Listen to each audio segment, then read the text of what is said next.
America's Prisoner by Peter Eisner. March 11th, 1997. Rarely has a figure in this century been so universally vilified as Manuel Antonio Noriega. By 1993, when I was asked by Random House to interview Noriega, the deposed general and former leader of Panama, who sits in a federal prison in Miami, his infamy had become a matter of history. It had been 4 years since the United States invaded his country, killed untold hundreds of Panamanians, and brought him back to the United States in chains to face drug charges. The name Noriega was employed to invoke images of vice, depravity, and murder. The resident wisdom told us that Noriega was the epitome of rank corruption, and that while there might be lingering suspicions that something was wrong with the way the United States dealt with him, this foul man got what he deserved: a 40-year sentence for drug dealing and racketeering. In post-Cold War America, Noriega was perhaps the first figure to be thus endowed with the inhuman qualities he is remembered for. Pure evil in the judgment of retired General Colin Powell, a crazed dictator in the words of Washington policymakers, just another crooked cop in the words of the U.S. prosecutors, who later were found to have negotiated a deal with the Cali cocaine cartel to obtain witnesses to testify against him. The U.S. government, Noriega's erstwhile benefactors, redefined him as a murderous drug lord, and he joined the American government panoply of villains of the decade: Muammar Gaddafi, Saddam Hussein, and Fidel Castro.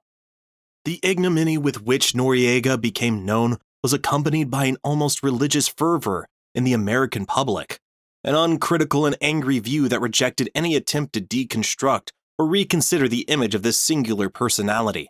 Americans seemed to need a devil in the person of Noriega as a repository of that which was vile, base, and degenerate, almost to the point of parody. I was fascinated by the vilification.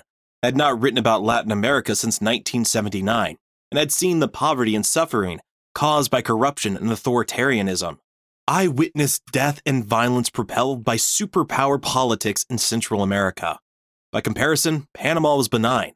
Why was so much hatred directed toward a man who, stripped of the media hype, was hardly a Latin American enforcer in the mold of General Augusto Pinochet of Chile, who crushed dissent and murdered his opposition, Anastasio Somoza of Nicaragua, who stole millions of dollars in U.S. earthquake relief money in 1973, while his people lived in squalor, Roberto de Aboisan in El Salvador, whom a UN commission determined was responsible for the Salvadorian death squads, which killed thousands while the United States stood by.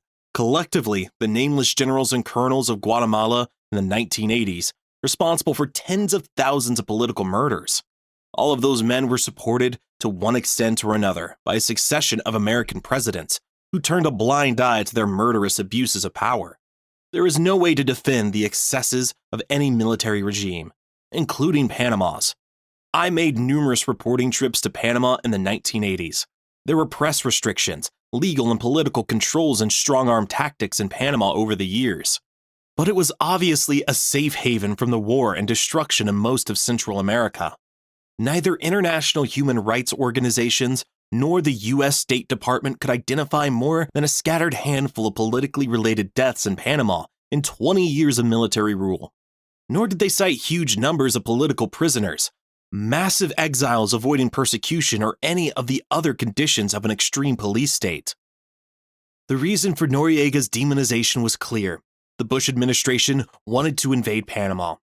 First, Panama's upper-class civilian elites, whose hatred for Noriega and the military ripened and increased during 20 years of military rule, had convinced the State Department, which in turn convinced Bush, that it was necessary to eliminate Noriega. Second, Noriega's ability to survive the U.S. propaganda machine, his rejection of U.S. attempts to buy him off, and his ability to survive an October 1989 coup attempt in which Bush came off as weak and indecisive, made it seem as though the Panamanian general could successfully thumb his nose at the eagle.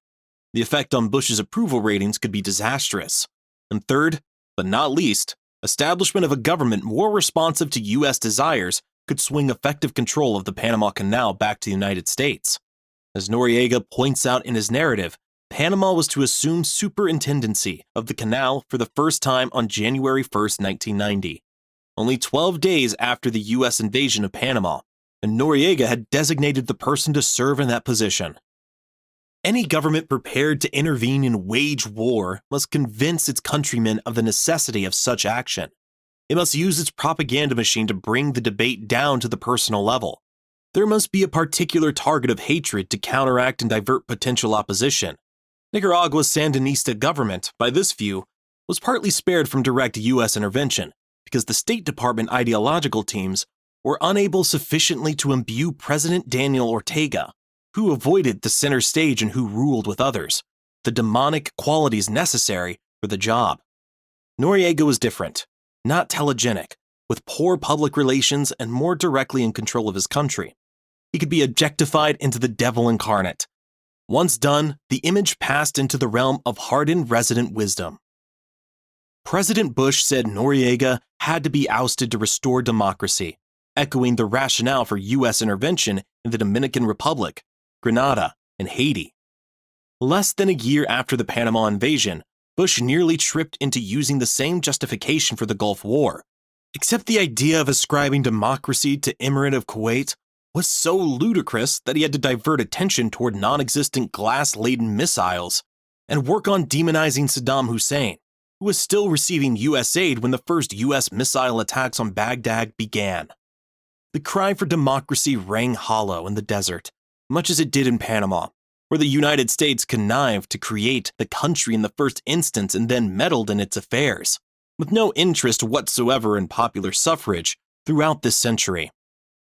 As late as 1984, the Reagan administration winked and nodded at the disputed election results that saw Nicolas Ardito Barletta take the presidency over perennial Caudillo Arnulfo Arias. It served U.S. interest to see Barletta victorious. In that election, Noriega followed the script and kept quiet. As Noriega fell from grace, the theatrical tears of George Bush and Oliver North could not hide the central reality. In Panama, the name of the game was power and control. Noriega was a useful tool, but when he dared defy American authority, he had to be crushed. When I was told that Noriega wanted to tell all about his relationship with the United States and about the events leading up to his political and military demise, my reaction was a combination of fascination and great misgivings. On the one hand, it was a fine opportunity to examine the man up close and fill in the missing documentary evidence on Panama. No one had heard Noriega's version of events leading up to and during the 1989 U.S. invasion. To be sure, there was a historical value to the task. But how forthright would Noriega be? It was evident that with all the political subterfuge, vested interests, and classified information, truth was very much a mutable commodity.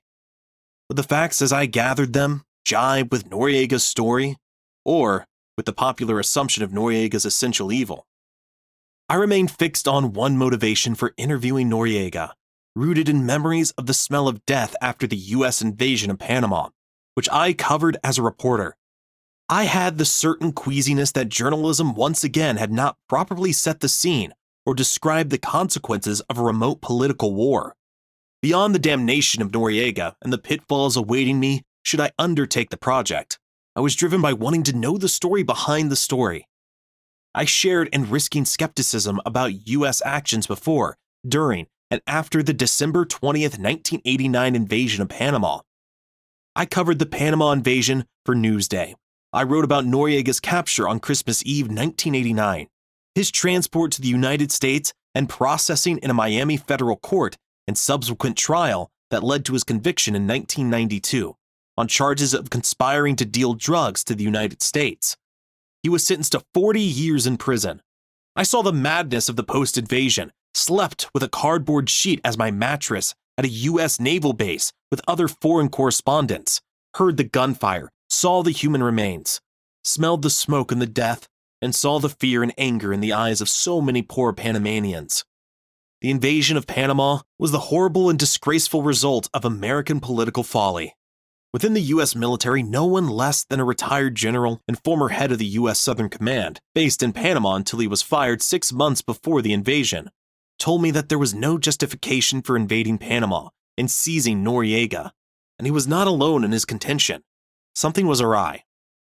The U.S. invasion was a grotesque, shocking experience for Panamanians. Theirs was a peaceful country. There were no wars and little violence. What could justify so much suffering at the hands of some distant, ignorant force? Panamanians experienced death, fear, wanton destruction, deceit, and lies. The hidden truth about the invasion of Panama. Even newspaper publisher and banker Roberto Eisenman, one of Noriega's most ardent opponents, said that the invasion had created a national psychosis of unforeseen consequences for the future.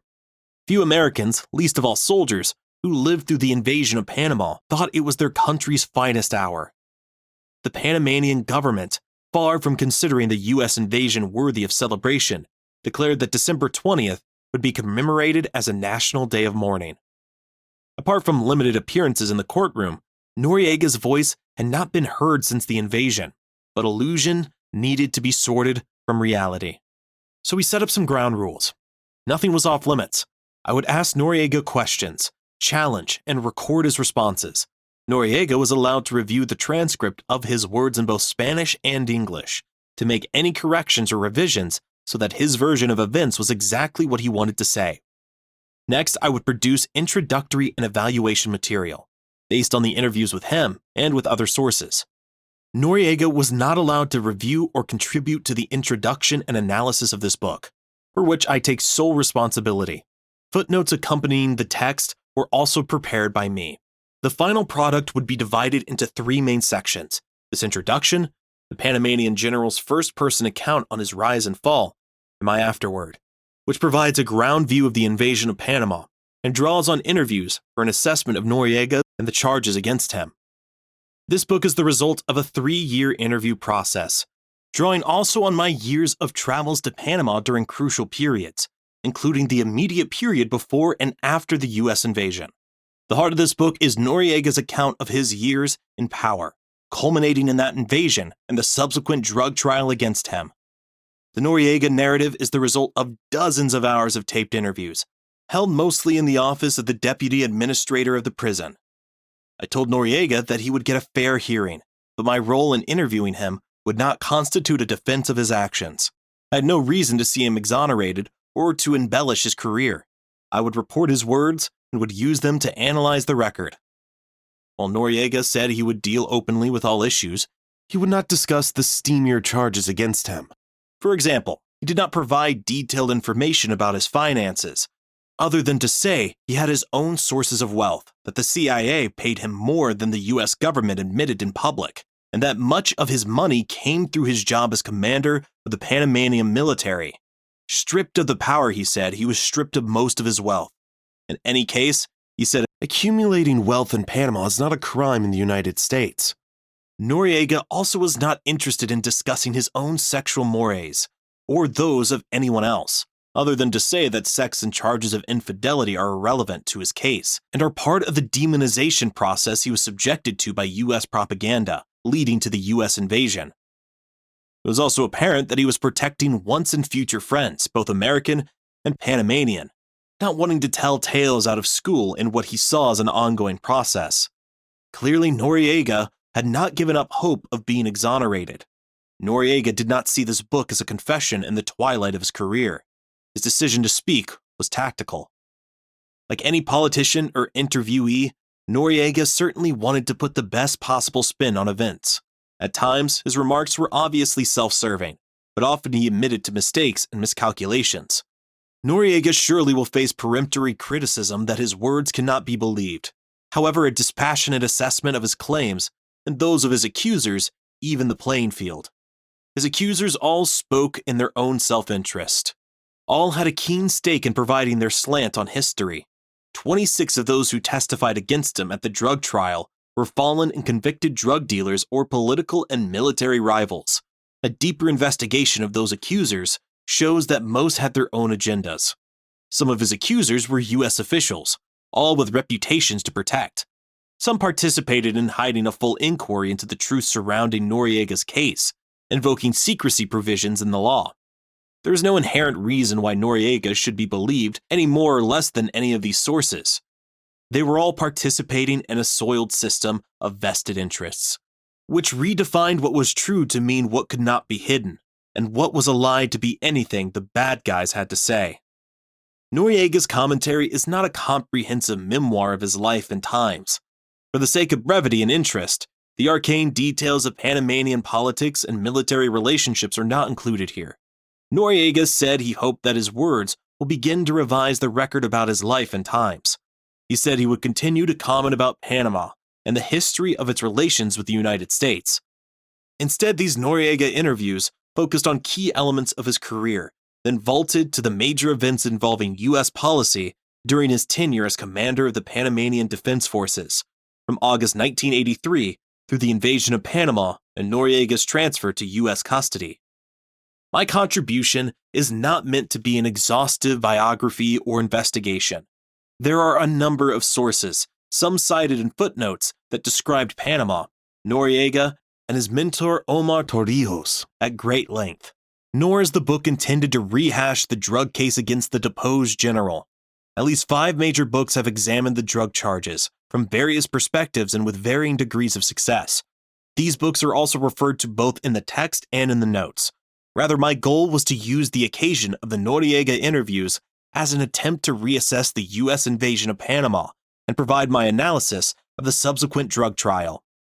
My questions were: what new information was there about Noriega's relations with the United States, particularly with George Bush, William Casey, and Oliver North, and what was his role in U.S. affairs during the Central American Wars of the 1980s?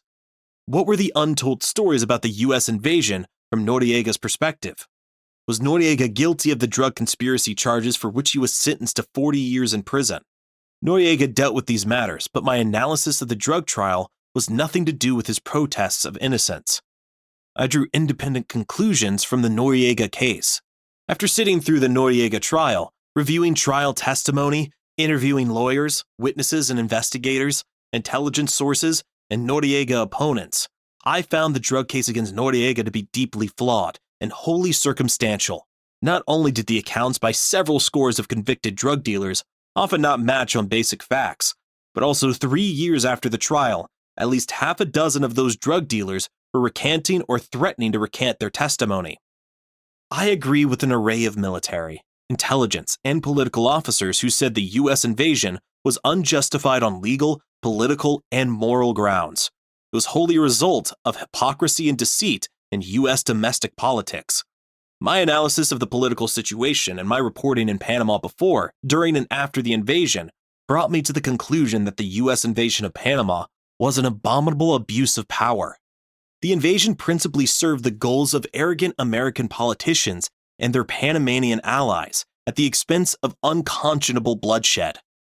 The Metropolitan Correctional Center, the setting for our conversations, is a mostly medium-security prison, located about 12 miles south of downtown Miami. Except for the razor wire and guard posts, the prison grounds are almost reminiscent of the well-sculpted campus of a state university, devoid of character and antiseptically neat and modern. One signs in at the visitor desk, then passes through a magtometer, which is so sensitive that most people have to take off their shoes, because items as small as metal eyelets set off the alarm. Guards stamp an ultraviolet ink spot on the visitor's hand, to mark outsiders should there be some question later as to the identity of people leaving the grounds. Next, an escort leads the visitor through a waiting area, past photographs of the President and Attorney General. Portraits that change from George Bush and Richard Thornborough to Bill Clinton and Jeanette Reno. In the course of the Noriega interviews, 2 heavy electronic sliding doors are then activated, one at a time, creating a sealed guard space between the visitor's entrance and the prison yard. From behind smoked bulletproof glass, another guard asks to hold the visitor's driver's license for the duration of the visit. The second steel and glass door trundles open and the visitor enters the prison yard, a series of low block buildings connected by cement pathways. Prisoners wearing neat khakis walk along, chatting quietly, or work in the yard, maintaining the smartly manicured lawns, swabbing the hallways, or visiting the cafeteria. For my first meeting with Noriega in June 1993, I was led to a small holding cell at the institution, which was still being rebuilt following extensive damage from Hurricane Andrew 10 months earlier. At the first meeting, Noriega, wearing an orange prison jumpsuit, and I were locked inside this solitary holding tank, a barren cement and cinder block room containing nothing more than a stainless steel table and a toilet. Our conversation included an overview of events leading up to his imprisonment. Noriega repeated his pledge to discuss all aspects of his relationship with the Americans and his political history in Panama. Noriega was at first reserved, evidently sizing up the reporter who had come to see him. While listening intently to what I had to say, he seemed almost to be cloaking his comments behind a dull mask. I could perceive an absence or withdrawal behind his eyes, as if he wanted to peer at me from a place in which his own personality was concealed. I talked to Noriega frankly about all I had seen in his country, both during the sometimes brutal 1989 election campaign, in which paramilitary thugs patrolled the streets, ready to bash heads, but also during the U.S. invasion, in which I told him about the piles of Panamanian bodies I encountered at the city morgue. My intention, I said, was to research events leading up to the U.S. invasion and the reasons behind it. The actual interviews began on September 11, 1993. Noriega was isolated from the rest of the prison population. Depending on the officer of the day, other prisoners were locked down in their buildings when 2 guards escorted Noriega from his quarters to the administration building for our interviews. Occasionally, a fellow prisoner would shout a word of encouragement to him from the distance. He smiled and chatted amicably with the guards, most of whom, like the majority of the prison population, were speaking Spanish. "He's very popular here among the prisoners," one of the guards told me. "Sometimes they cheer or applaud him when they see him."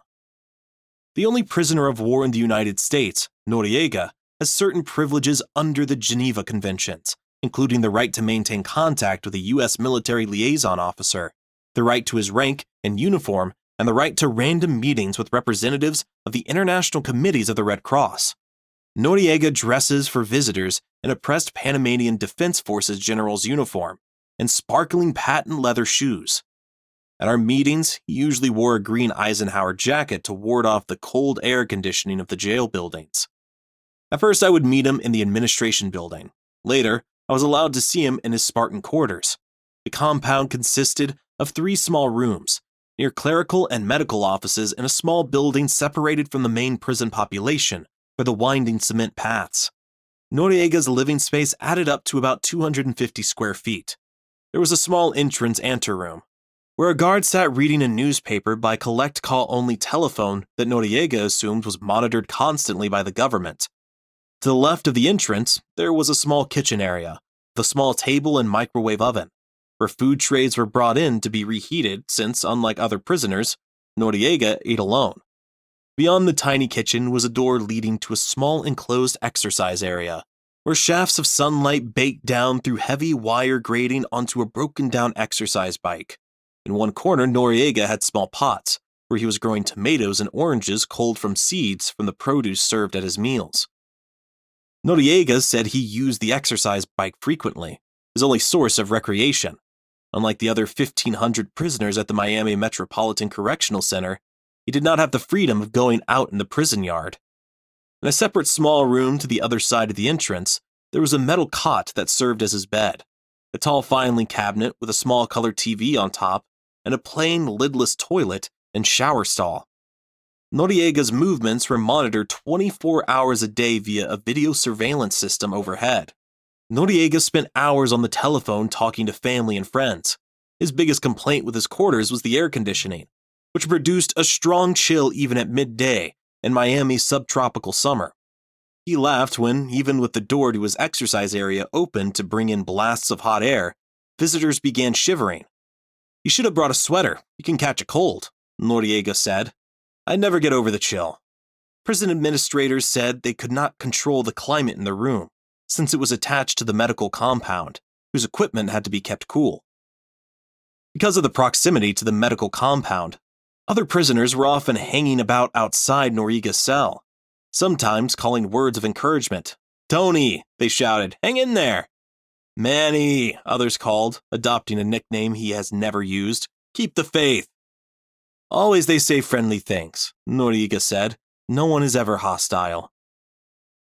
Lena Montgomery, the affable deputy administrator of the prison, during most of the periods of the interviews, said that Noriega had been easy to deal with and that his demands were few. "One thing I have to say about Mr. Noriega is that he has never been the slightest trouble to anyone," she told me. He's always polite and cooperative and never for an instant loses his dignity, despite all he's been forced to go through. Everyone respects him for that. I observed closeness and affection for his wife Felicidad and his 3 grown daughters Sandra, Thais, and Lorena, who all dutifully contacted his friends, handled correspondence, and visited him when they could, according to the prison schedule. There were no conjugal visits allowed at the prison, however. Montgomery said that a guard was always posted in Noriega's compound when family, friends, and lawyers came to visit. Noriega was trim in appearance. He had no ailments of consequence, only occasional medical complaints, sporadic gastric distress, or bouts with insomnia. He said he was well treated by the prison staff. He was disciplined and upbeat in the way he conducted a conversation, smiling easily, laughing, at times pointing to documentation he brought along with him to emphasize a point. The interviews were entirely in Spanish. His English appeared forced, although it improved in prison. He struggled when an English-speaking administrator spoke to him. The Metropolitan Correctional Center has a majority of Spanish-speaking inmates, mostly imprisoned on drug charges, but not all of its staff is bilingual. In the course of dozens of hours of interviews, I saw Noriega lift the veil. He was personable and witty in his conversation and showed surprising ability to make literary and stylistic references in his descriptions. Yet despite glimpses of openness, Noriega made every effort to mask inferences of his own personal weakness. When Noriega spoke about his years as a young man, working as a government surveyor, he brightened at the memory of being the only person, by virtue of his small size, who could jump along the muddy ocean floor and place measuring devices without sinking. There was pride and an extra resonance in his voice when he spoke warmly about his brother Luis Carlos, his mother, who died when he was a child, and Mama Luisa, his foster mother. Noriega was keenly aware of his image in the mass media. He tried to avoid self-pity, and he showed an ability to sympathize with others. He was capable of friendship and empathy and generated loyalty from those around him. Yet experience taught him those friends were capable of betrayal. At one point, I described my personal perceptions of Noriega with a friend who is a psychoanalyst. You are not describing a psychopathic personality. You are rather describing a generally balanced individual, someone who has many elements of a healthy internal life, my friend said. Often lost in the inflation of Noriega's image was his inability to navigate successfully in foreign political waters. Astute as he may have been in dealing with the Panamanian politics, he was inept at handling or even understanding the U.S. system. His legal representation, for example, was chosen at random, and with little regard to political and legal realities. Frank Rubino, who became his principal defense attorney, was a streetwise, charming man who learned about the political questions surrounding Noriega as he went along. Rubino, a former Secret Service agent, was joined by John May, a former federal prosecutor with appeal skills but no trial experience. These men inherited the case from Raymond Takiff, a Miami attorney, who became a paid government informant for the U.S. Attorney's Office in a local judicial corruption case, even as he served as Noriega's lawyer. Takiff, in turn, had come to the case on a lark. A friend in the Canal Zone provided the entry to Noriega, who accepted Takiff's offer of representation, without paying much attention to the U.S. indictment against him. One highly regarded member of the defense team was Neil Sonnet, a nationally acclaimed criminal lawyer. Had Sonnet remained on the case, Judge William N. Hovler told me in an interview, I think the outcome could have been different. Sonnet could have won the case. But Sonnet, forced into the role of playing second fiddle to Takiff, dropped out of the Noriega defense at the imprisoned general's first appearance in Hovler's court. He said he was resigning and gave me his card. Noriega told me, I really didn't know what was happening and I never called him. All of Noriega's lawyers signed U.S. government documents that forced them to accept the secrecy determinations of the Bush administration as to what they could reveal about political aspects of the case. Lost in all of this was an attempt by famed political lawyer William Kunstler to contact Noriega with an offer to represent him for free. Kunstler, who died in 1995, represented Noriega's secretary Marcela Tassin on unrelated legal matters in New York. But when I tried to offer to work with Noriega pro bono, I never got a response. I was quite surprised by this. Kunstler said in a 1993 interview, I certainly would have highlighted the political aspects of the case. This was not really a drug case at all.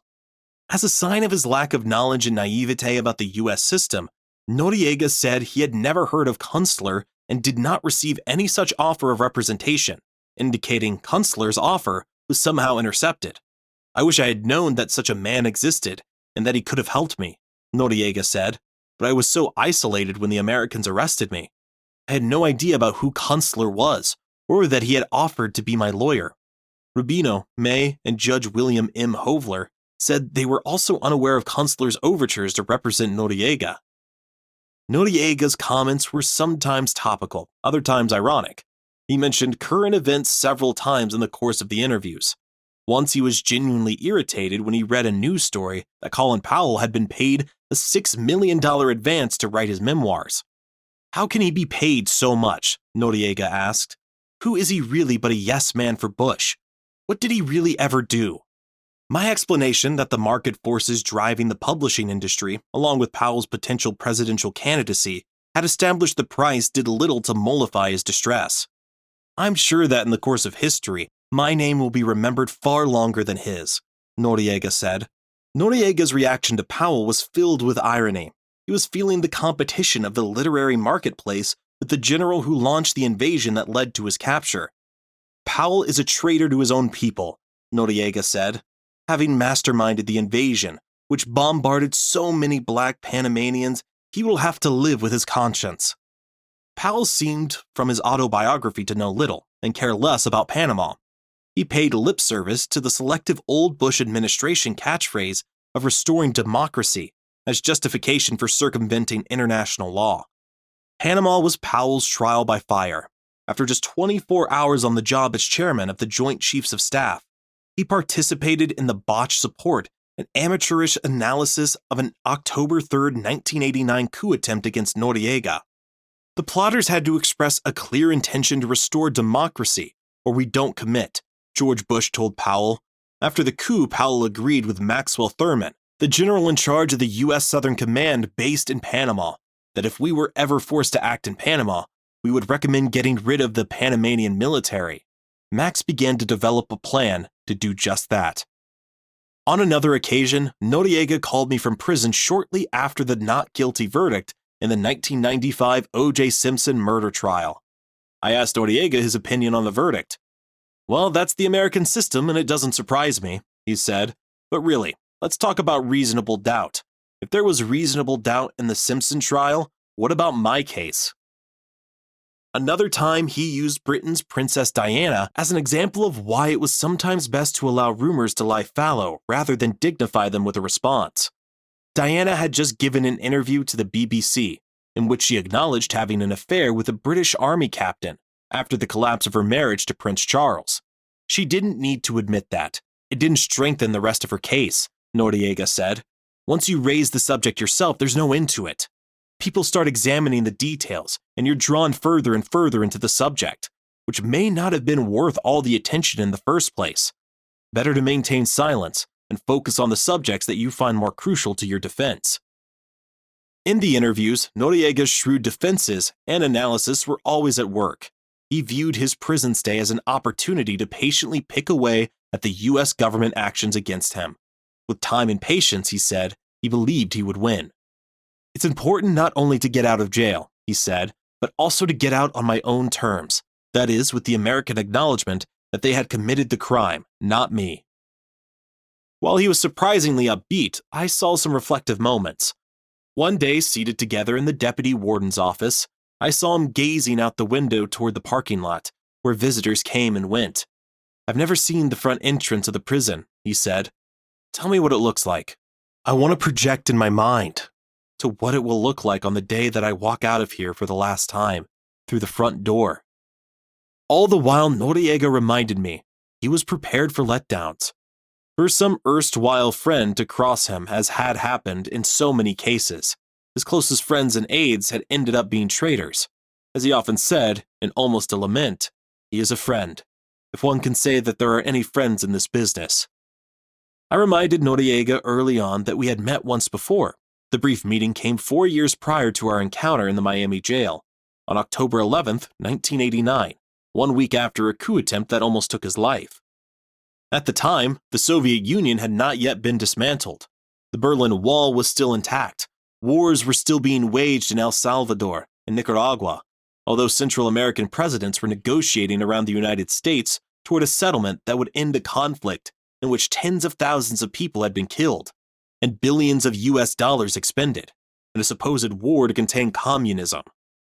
The United States was active in fighting a drug war in Colombia and was controlling anti-narcotic forces in the South American countries of Peru and Bolivia, with the aim of destroying cocoa leaf production, although endemic poverty was also at the root of the cocaine production. And in tiny Panama, a war was brewing. The United States had imposed economic sanctions on Panama after a federal indictment in Miami had charged Noriega, the U.S.'s longtime confidant in sensitive matters of international security, with drug trafficking and drug conspiracy. The United States financed and supported the Panamanian opposition's attempt to defeat Noriega's Democratic Revolutionary Party in May 1989 balloting. Noriega's government canceled the election count. The United States had invested money and prestige in the opposition candidates. By mid-year 1989, the Bush administration had set up an invasion plan.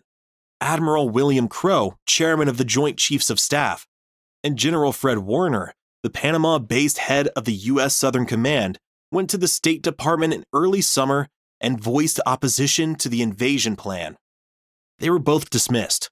Crowe, who was born in the Panama Canal Zone, was replaced by Colin Powell, catapulted in short order from staff aide to the highest rank in the military.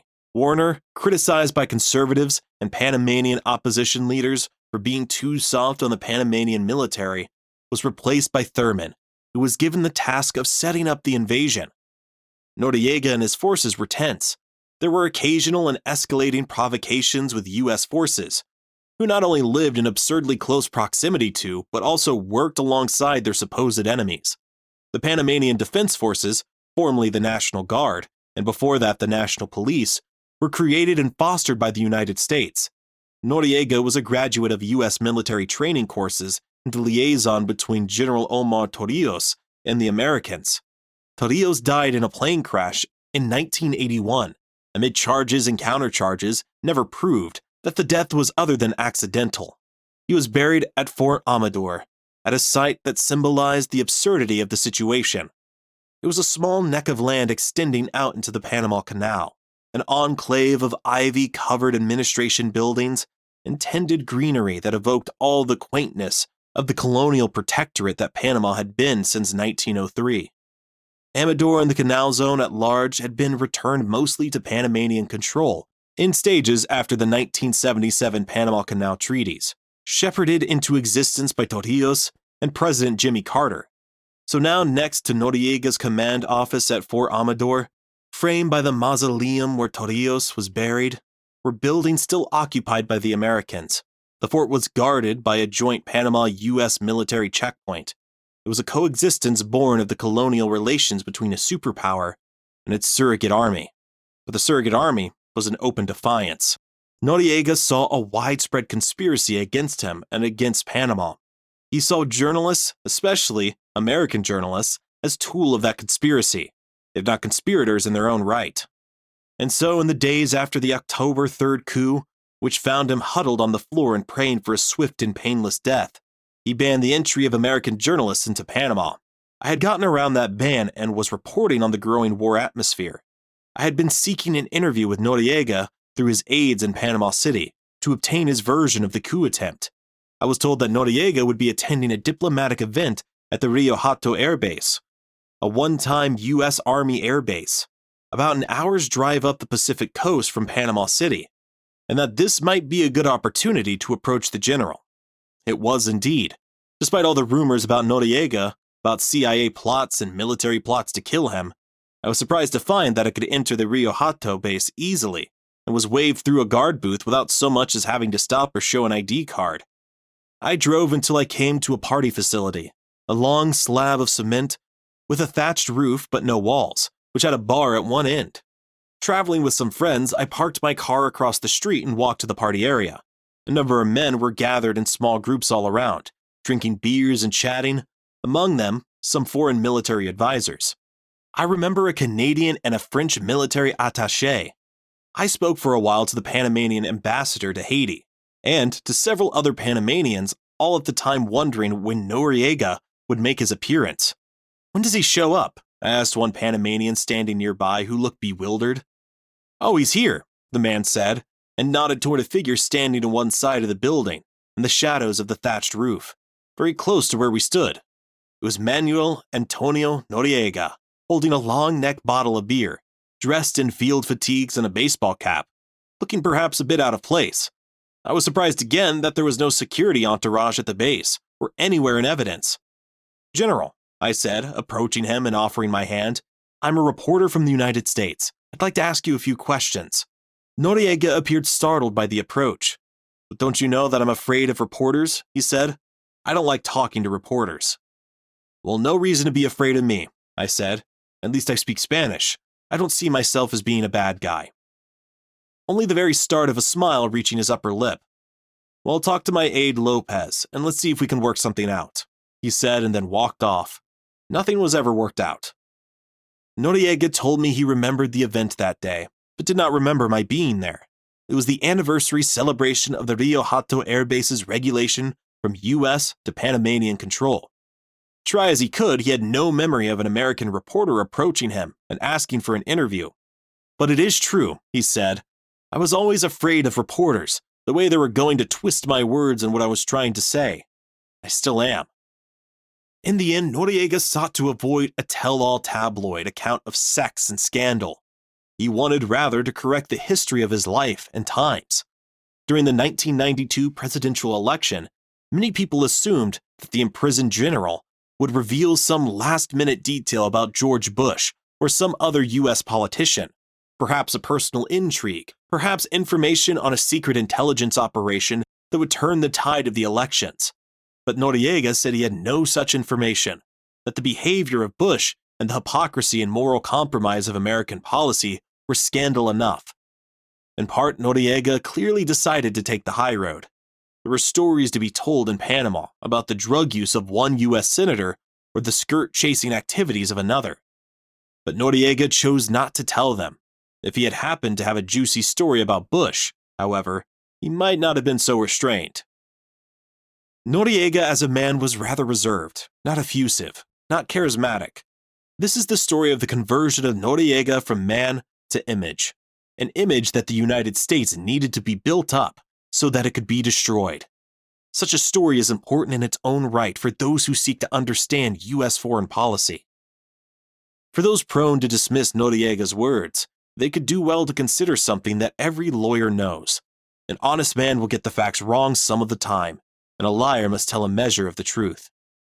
I take the odds along with the measure of the man in revisiting the historical environment and the train of the events that led to the December 20th, 1989 invasion of Panama.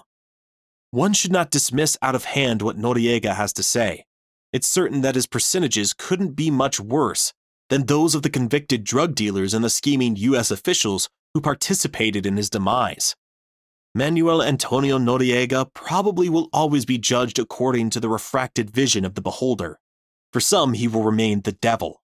For others, he will be less so as the sordid manipulations swirling around him become ever more apparent. His narrative is just what it appears to be, the version of one man whose reputation has often been overinflated to mythic proportions. There can be much debate over Noriega's account of his political life. It is certain that some of his accusations are accurate. On the key points, I don't think the evidence shows Noriega was guilty of the charges against him. I do not think his actions as a foreign military leader or a sovereign head of state justified the invasion of Panama or that he represented a threat to U.S. national security. This is a story about creating an image of guilt. If you strip away the costly U.S. campaign that inexorably attaches Noriega's name and history to drug corruption, you find a prosecution that went overboard to convict. So many U.S. agents searched hard and long to convict Noriega, only to come up with the tainted and contradictory words of a brace of felons who won their freedom in return for testifying for the government, whether or not they knew anything about Noriega.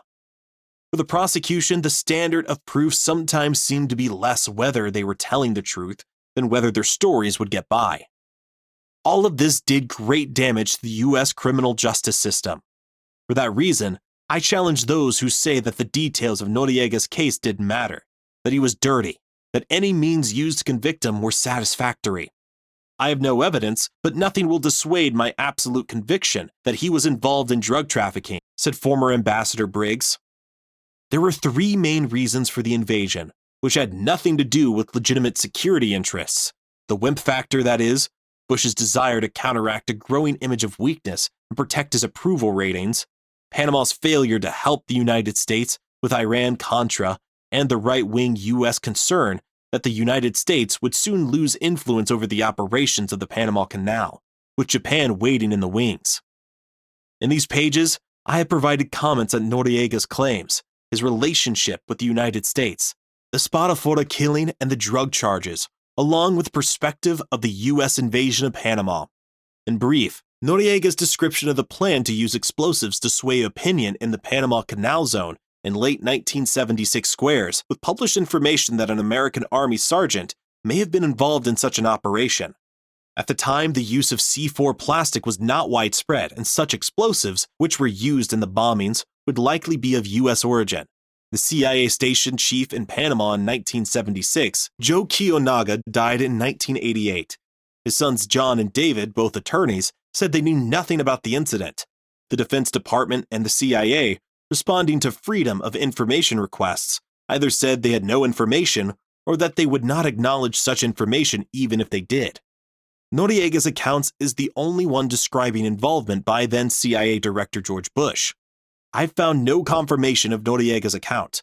I sent a letter to the former president asking if he participated in the planning for the bombing, in preparation or training, whether he knew about American participation, and whether he discussed the case at any time with Noriega. Bush's spokesman replied by telephone.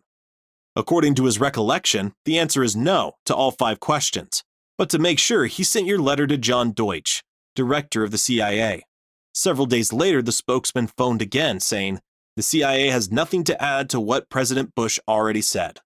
On the controversial June 9, 1971, slaying of the Reverend Hector Gallegos, investigative reporter Seymour Hersh reported that U.S. intelligence concluded that Noriega was personally responsible for the rural priest's death. Noriega is familiar with the reports, adamantly denying them and calling for any evidence to be made public.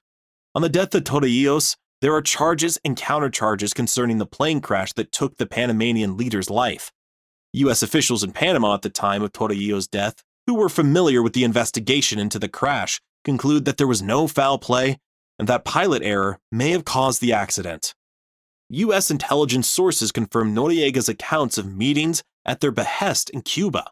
Intelligence documents obtained through the Freedom of Information Act confirm Noriega's overtures to Fidel Castro concerning Central American and the Mariel boat lift, as well as his subsequent debriefing by William Casey. They also agree with his assessment that Casey would have blocked prosecution of Noriega on drug charges. I asked Colonel Matias Farias, the former U.S. military chief of protocol in Panama, about the relationship between Casey and Noriega. "I remember meeting Casey one time when he came to the Southern Command," said Farias. "As soon as he got off the plane, Casey said, 'Where's my boy? Where's Noriega?'" Donald Winters, the CIA station chief in Panama for 2 years starting in 1983, said he was authorized by the CIA to describe his relationship with Noriega and what he knew about Noriega's contact with Casey. "I was present during 3 meetings between the 2 men, 2 in Washington and 1 in Panama, and can attest that the relationship was neither close nor personal. Casey was always well briefed, normally by me, as to how he should deal with Noriega.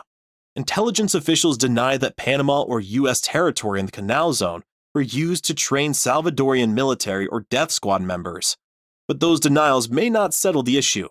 Secret and compartmentalized U.S. operations in Central America during the 1980s took the concept of plausible deniability, the art of being able to lie because no witnesses could prove otherwise, to new levels of cynicism. Interviews with well-placed U.S. military personnel indicated constant efforts to deceive the American public about the relationship between the Salvadorian military, paramilitary forces, and U.S. advisors and trainers. Panama certainly was used to circumvent other congressional mandates on El Salvador, such as the limit on the number of U.S. advisors in the Central American country. The military and the CIA played loose with the concept of in-country ferrying people from outside El Salvador for the day and having them spend the night elsewhere. They similarly disregarded other provisions, such as the rule that U.S. advisors not carry rifles nor operate in the field against Salvadorian rebels. In 1985, the New York Times published a front-page story detailing armed U.S. C-130 reconnaissance overflights of Salvador operating out of the Howard Air Force Base in Panama. The newspaper printed a photograph of one such plane, painted black and without any military markings. Independently, sources claimed that the .50 caliber machine gun fittings on board these planes needed frequent replacements because of overheating from intense firefights. A key U.S. advisor told me that the United States manipulated the use of Panamanian and Honduran territory to make it appear they were complying with stated congressional controls on participation in the Salvadorian Civil War. The U.S. government knew well that the 1984 presidential election was irregular, filled with corruption charges, and probably was won by Arnulfo Arias. Nevertheless, the Reagan administration endorsed the election of Barletta, not only sending a message of complicity to the Panamanian people, but to Noriega. The irony of Jimmy Carter attending the 1984 inauguration, then criticizing the 1989 election process is notable. The May 7, 1989 elections were annulled before an election count could be completed, but there was an agreement across the spectrum that for whatever reason, Noriega's candidates would have lost. Summing up the response was Marco Gandasegui, a Panamanian political analyst with strong nationalistic sentiments who vigorously opposed U.S. policy in Panama. I think it's clear that the government lost, or else they wouldn't have annulled the elections. You have to remember that the people were not voting so much in favor of one side or the other. They were voting negatively. The people who voted for the opposition were voting against the economic malaise that the country had fallen into. Those who supported the government were voting against men they perceived as being too closely tied to the United States. Carter aide Robert Pastor rejected Noriega's accounts of attempts to set up a meeting following the May 7, 1989 elections, saying he was denied access to the Panamanian general. Plainclothes thugs circulated in open vans around Panama City on the day that presidential and vice presidential candidates were beaten in the Casco Viejo section. While no individuals blamed for the killing of Alexis Guerrera during that incident, it was widely believed that PDF soldiers were responsible. There were cases of police mistreatment of protesters during the election period. In the death of Colonel Moises Giroldi after the October coup, there was sensationalistic reporting that Noriega had pulled the trigger himself in killing Giroldi. The charge has been discredited. It's believed likely that Captain Elisir Gaten ordered the execution of Giroldi and 9 other coup participants, and a preemptive warning to all future coup plotters. Noriega in the United States. Retired U.S. Air Force Colonel Matias Ferreras is not shy about his qualifications for giving political advice. In the course of his 12 years as a political advisor to the U.S. Southern Command, Ferreras has used his skill in understanding Latin America to counsel the governments of half a dozen countries, along with providing guidance to his superiors in the U.S. military. I don't want to inflate myself, but it came to where people knew that I was someone to listen to. I'm the one that told them that Daniel Ortega would lose the election in Nicaragua to Violeta Chamorro. I am the one who told Chilean dictator Augusto Pinochet to allow civilians to take over. He listened to me and everything was fine. I have a reputation for knowing what I'm talking about. So he was not surprised when he got a call one day in February 1988 from General Manuel Antonio Noriega. My problem was that I needed to get permission from my superiors to be able to talk to him. It went all the way up to Admiral William Crowe, the chairman of the Joint Chiefs of Staff, and took 3 days before they gave me the okay. The timing for the United States and for Noriega was crucial. Noriega had just been indicted on drug charges in the United States. Panama civilian president, Eric Arturo del Valle, was preparing to side with the Americans and called for Noriega's ouster. Noriega had maintained only casual contact with Ferreras over the years, but now the Cuban exile's special ability, literally and figuratively, to speak the language of Latin America was in demand. Ferreras drove to Noriega's command headquarters on Avenue A in Trujillo. He was ushered into Noriega's office, where he found the general wearing camouflage fatigues. They shook hands, then sat down alone. "Colonel, it's said that you are the chief political analysis for the Americans here. You're the one they depend on. I'd like your advice as well. How do you see the situation?" the general asked. "General, I must be frank with you. The situation is deteriorating. Every system has to pay a political cost for staying in power, and now the military is experiencing that reality. Unfortunately, the Panamanian people want to change." Noriega listened intently as Ferreras spoke, and then responded evenly, obviously wanting to probe the matter deeply. "Colonel, everyone must understand that Panama has changed from what it was 20 years ago. The poor people now have a chance. They have more access to power, to wealth. The masses of Panamanians now have a future." Ferreras nodded in agreement, but the problem is one of perception, he said. "The people have the feeling that the defense forces have their hands on everything. But the people have a civilian president who does make his own decisions," Noriega said. "General, regardless of what you and I think, the people feel that the military has to back off. It is their perception. It's a reality for them. You may say you have your supporters, but you no longer have a majority. The people are tired. If an election was held today, you would lose it heavily, probably by 3-1. "Is that what the Pentagon and the State Department think?" Noriega asked. "What about my friends in Washington?" "General, you may have friends in Washington, the same ones you always had, but for the first time, you have some very powerful enemies. I don't think the situation is going to change." Within days of Ferreras' meeting, on March 15, 1988, a group of Panamanian officers led by Major Leonidas Matthias staged an abortive coup against Noriega. Matthias and his co-conspirators were captured and imprisoned. U.S. officials were forewarned. And while Ferreras said he was not party to the plan, Noriega assumed that he was. The two men had no further meetings. Nevertheless, Ferreras is one of a number of U.S. officers who break ranks with the prevailing wisdom about Noriega and his Panamanian defense forces. U.S. military analysis gave the PDF under Noriega high marks for professionalism.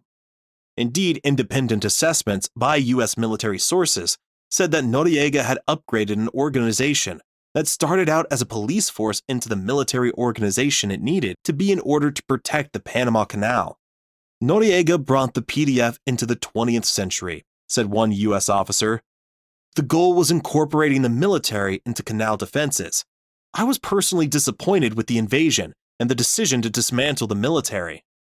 Significantly, the officer said, under Noriega's tutelage, the PDF developed far-reaching social programs. "I don't think there was a better civil affairs unit in all of Latin America. They sent doctors to remote villages and taught agricultural techniques to peasants. I think this was a very serious, well-intentioned organization." General Warner, the Southern Command Chief until the fall of 1989, agreed to several key assessments by the men who had day-to-day contact with Noriega and the PDF.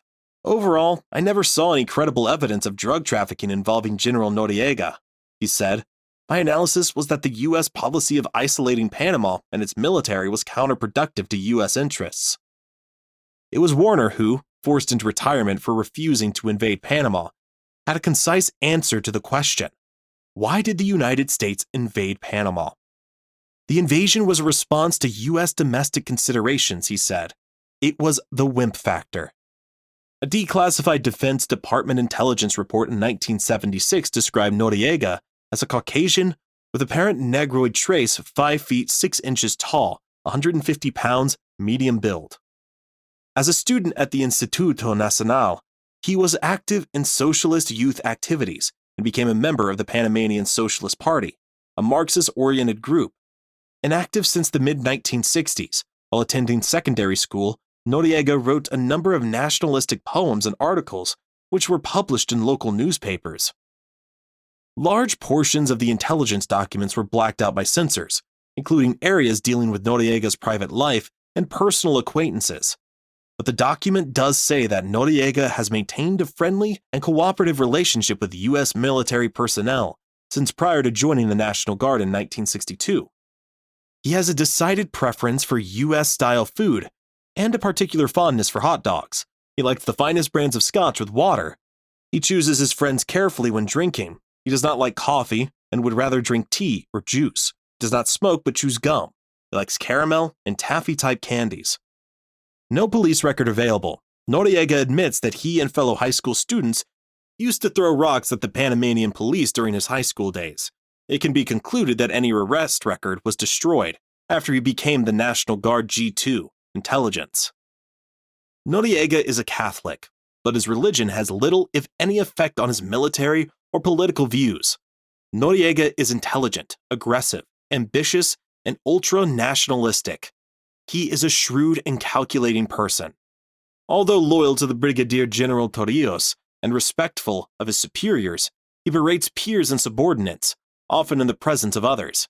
He has a keen mind and enjoys verbal jousting matches with U.S. contacts. He is a persuasive speaker and possesses rare common sense.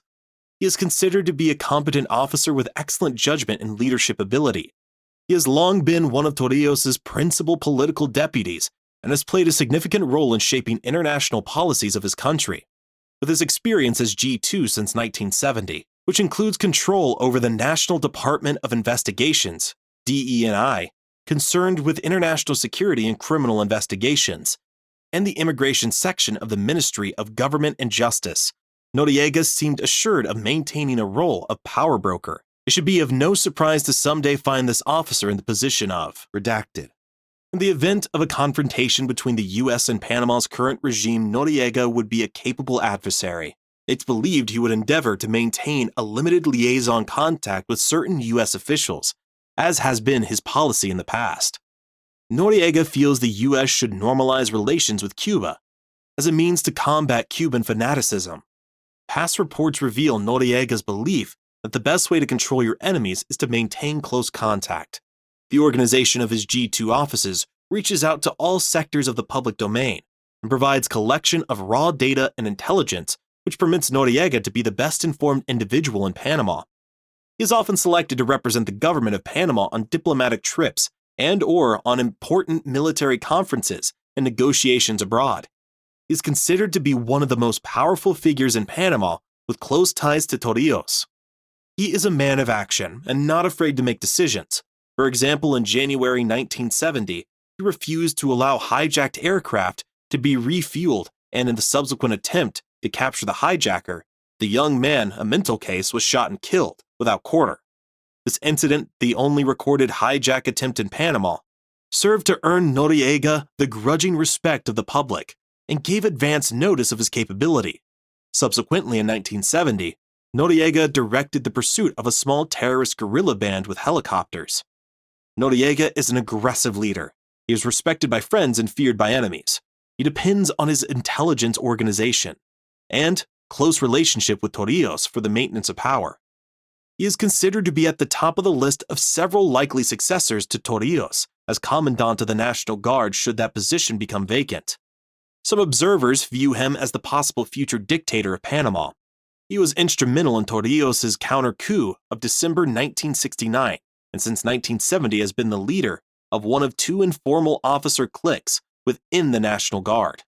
His personal financial status appears excellent. Although his record of association with the U.S. military goes back over 15 years, he's becoming increasingly distant toward the U.S. He maintains open channels with Cuban, Soviet, and Chilean and other political representation in Panama. He is probably the second most powerful man in Panama and therefore possesses almost unlimited military and/or political potential. During the Torrijos period, Noriega was a relatively low-key presence, rumored to have the country wired, with some sort of intelligence information on almost everyone. He became a shrewd and trusted player behind Torrijos. U.S. intelligence officials said that Noriega never earned the reputation as the brutal leader of a police state. U.S. human rights information never pointed to massive concerns with civil or human rights abuses. True, members of the oligarchy often did not fare well under 20 years of Torrijismo. There was no love lost between the supporters of Arnulfo Arias and the Panamanian military, and all estimates were of 300 political exiles from 1968 to 1989. That was less than the number of refugees fleeing their homes in El Salvador every day for several years at the height of the guerrilla war. What about repression on the streets? There were incidents, but even during protests by the Civic Crusade, said one U.S. military analyst, there was always an attempt by the Panamanians to maintain the peace. I always felt that they tried not to have confrontations. One of the street commanders monitoring the protests, ironically, was Eduardo Herrera Hassan, later brought in by the United States after the invasion to reorganize a Panamanian police force. Herrera was bending over backward to avoid violence. But where do you draw the line between civil disobedience and keeping the peace? Never felt like there was a lot of oppression.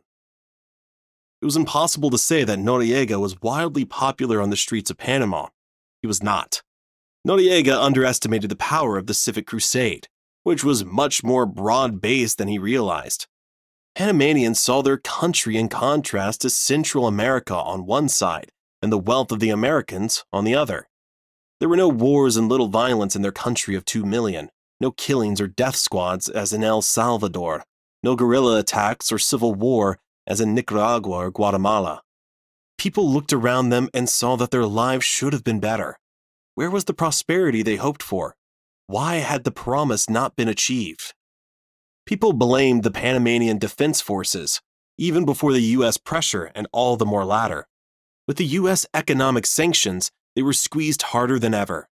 There wasn't much Noriega could do but the unthinkable: sacrifice sovereignty in return for economic growth and go into exile. It was a terrible bargain, and he refused. Questions about Noriega and the Panamanian human rights record began being raised with the deterioration of the Panamanian-U.S. relations, linked directly to the Reagan administration's pursuit of its dirty wars in Central America. By the late 1980s, the United States had failed in its policy of arming the Nicaraguan Contras to overthrow the Nicaraguan Sandinista government.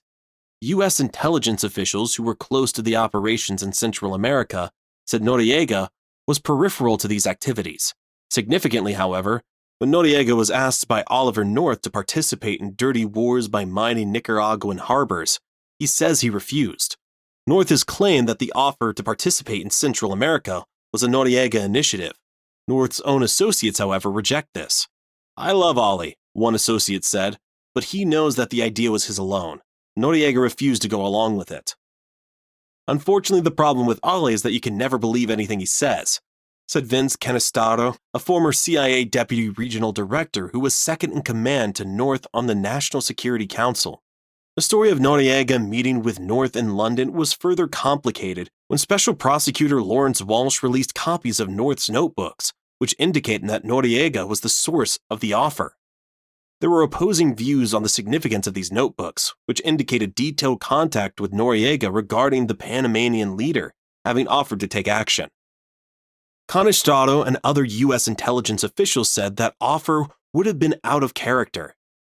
That's the Ollie North factor. Ollie having discussions with people and exceeding his brief was a common thing. That happened a lot. He was doing all sorts of strange, curious things. We know that now. I would tend to believe Noriega. If there was one man who epitomized the U.S. policy in Central America during the period, it was not North, but Elliott Abrams, the Assistant Secretary of State for Inter-American Affairs. Abrams had turned his office into a soapbox for railing against communism in Nicaragua and El Salvador. Mr. Abrams' attitude descends from the notorious pronouncement made nearly a century ago by Secretary of State Richard Olney. The United States is practically sovereign on this continent, and its fiat is law upon the subjects to which it confines its interposition, wrote historian Arthur Schlesinger Jr., describing Abrams as an official with no visible qualifications for the job, who is both disbelieved on Capitol Hill and disliked by Latin Americans. Abrams says that when he entered office as Assistant Secretary of State for Inter-American Affairs in July of 1985, he sought a hemisphere-wide human rights policy to deal with Stroessner, Pinochet, and Noriega. It's also the case that Noriega's behavior was getting worse all the time. At first, he was stymied in his attempts to change official policy toward Noriega, with the Department of Defense and CIA arguing that they were satisfied with the status quo. The DoD argument was that this is all intellectual nonsense. Noriega is our ally in protecting both U.S. citizens in the Canal Zone and the canal itself. The CIA said, "We work with what we have." Why did state win this battle? I think the answer is drugs. once it became clear that the amount of drug trade was increasing. Let's be clear here. I was in charge of the policy, Abrams said. Rumor and raw intelligence about Noriega and drugs carried more weight than persistent information linking Nicaraguan Contra weapons shipments to drug flights in Honduras and charges of drug corruption in El Salvador's military. Panama was a convenient target and a good escape valve to divert attention, because Reagan and Bush administration prestige was involved. The United States was pumping billions of dollars into El Salvador and Honduras to fight Nicaragua's Sandinista government, and El Salvadorian guerrillas, looking the other way while the Salvadorian military trampled human rights in its country, and keeping up the funding to the Nicaraguan Contras in their CIA-orchestrated effort to overthrow the Sandinistas. Abrams and the Reagan administration, more than 100,000 deaths later in El Salvador and 50,000 deaths later in Nicaragua, were cynical enough to imply that their policy succeeded. "We were not playing to win, we were playing for a tie, and that's what we got," said one well-placed U.S. participant in the U.S. Central American operations. Central Americans left Abrams and the rest of the administration out of the real solution to Central American problems, where Abrams conspired repeatedly and secretly to foment a U.S.-led invasion of Nicaragua, and Central Americans waged peace. Noriega was friendly both with the Costa Rican president Oscar Arias and with the Nicaraguan president Daniel Ortega, convincing the reticent Ortega that meeting with Arias would become known as the Contadora Peace Plan was a good thing. Contadora, an island off the coast of Panama, was the venue for the first Central American meeting to find a solution to the regional civil wars of the 1980s. The United States first rejected, then grudgingly went along with the Central American peace process. But Abrams and company, so identified with the anti-Nicaraguan cause, were incensed. They aligned with a small group of Panamanian anti-military elite bankers and businessmen to lash out at Noriega as having locked Panama in the grip of military repression. To whatever extent this was so for the white English-speaking upper classes, the story among the working class was different. In 20 years of military rule, impoverished and, importantly, mostly African origin and mixed ethnic Panamanians for the first time were coming into their own. Sons and daughters of slum dwellers were obtaining a secondary school education, were advancing to the University of Panama, and were becoming civil servants, doctors, lawyers, and university professors. Some of these new educated masses adopted leftist political views. This estranged them from the political mainstream. The right-wing populist politics of Arnulfo Arias, Arnulfoista Party, and the center-conservative Christian Democrats were the major players. Instead, sharing the nationalism of the newly constituted Panamanian Defense Forces, the new Toreista-raised middle class somewhat reluctantly sided with Noriega. One distinguished, well-spoken young doctor told me that he was proud to support Noriega in the May of 1989 elections, not as a vote for corruption, but as a vote against the United States and in favor of Panamanian independence. But the United States never wanted to hear much about Panamanian sovereignty, lost in the indignation about the May 1989 elections, which were canceled by Noriega, was the obvious and well-documented reality that the United States has always helped manipulate the Panamanian political scene. Americans looked the other way in 1984 when questionable balloting procedures produced a presidential election victory to Nicolás Ardido Barletta, a University of Chicago-trained economist and sometime protege of the then Secretary of State George Shultz. His opponent was Arnulfo Arias, by then an octogenarian, perennial candidate seeking the presidency for a fourth time. Arias's fascist, racist views were an embarrassment to the United States. His frank admission to Noriega that he would try to abolish the military, as he'd done in 1968, brought strong efforts by the ruling military to ensure that he would not be elected. Former U.S. Ambassador Everett Briggs said in an interview that the United States was content with Barletta becoming president, even though the Reagan administration knew that he was not fairly elected. Barletta really was Shultz's student at the University of Chicago, Briggs said in an interview. Everybody believed that Arnulfo Arias had won by a hair. The analysis done for me by the embassy staff was that he probably beat Barletta by less than 10,000 votes. But even the more responsible politicians in the opposition were willing to give Barletta the benefit of the doubt. Also ignored by the resident wisdom about Panama under Noriega was that his strongest opposition in the United States came as a result of defections from the ranks of his supporters. Gabriel Luis Galindo, for example, had worked side by side with him and Torrijos during the negotiation of the 1978 Panama Canal treaties. But Luis and the Noriega camp had a falling out over personal financial matters. Luis became an archenemy of Noriega and one of the inner circle of anti-Noriega plotters, who had the ear of Elliott Abrams back in Washington. Also on the list of disaffected plotters was Jose Blandon, the Panamanian consul in New York, who was deeply insulted when Noriega stripped him of his post. Abrams said he based his pursuit on Noriega on Blandon's charges about drugs. After months of searching for evidence against Noriega and coming up with nothing, suddenly the answer was yes, we have the evidence. The difference was Blandon. Blandon was also close to Deborah DeMoss, the Machiavellian Latin America specialist on the staff of art-conservative Senator Jesse Helms of North Carolina. DeMoss was able to use Helms's position on the Senate Foreign Relations Committee to promote Blandon's charges that Noriega was dealing drugs in association with Fidel Castro and Colombian drug lords. Other members of the committee, including Democratic Senator Edward Kennedy and John Kerry, were persuaded to publicize the Noriega charges in the name of sounding firm and prosecuting the supposed U.S. war on drugs. While many of Blandon's accusations about Noriega had become part of the historical record, his fabrications and outright prevarications were considered so dangerous that U.S. government prosecutors did not call him as a witness at the Noriega drug trial. None of this adds up to justification for a U.S. invasion. All of the alleged reasons supporting democracy, blocking drug trafficking, protecting the honor of a woman, responding to Noriega's alleged declaration of war, were lies. Spadafora. Colonel Al Cornell, the military attaché at the U.S. Embassy in Panama, rushed into the office of the Chargé d'Affaires, William Price, with the startling news. The decapitated body of Hugo Spadafora had been found under a bridge in Chiriquí province. "Did you hear the news?" he asked. "Somebody's killed Hugo Spadafora. This is a big problem for this government and this military." "What's the big deal, Al?" asked Price. "He's just some left-wing Torreísta. No big deal." "I'm telling you, Bill, this is going to have long-term repercussions for this government. This thing is going to cause big-time heartburn." Cornell and other U.S. officials investigated the case. "I find it hard to believe that Noriega was involved," he said. "I don't think Spadafora was a great threat in any case. Only a fool would have done something like order the killing. He's no fool. He's a smart guy and a very bright street fighter."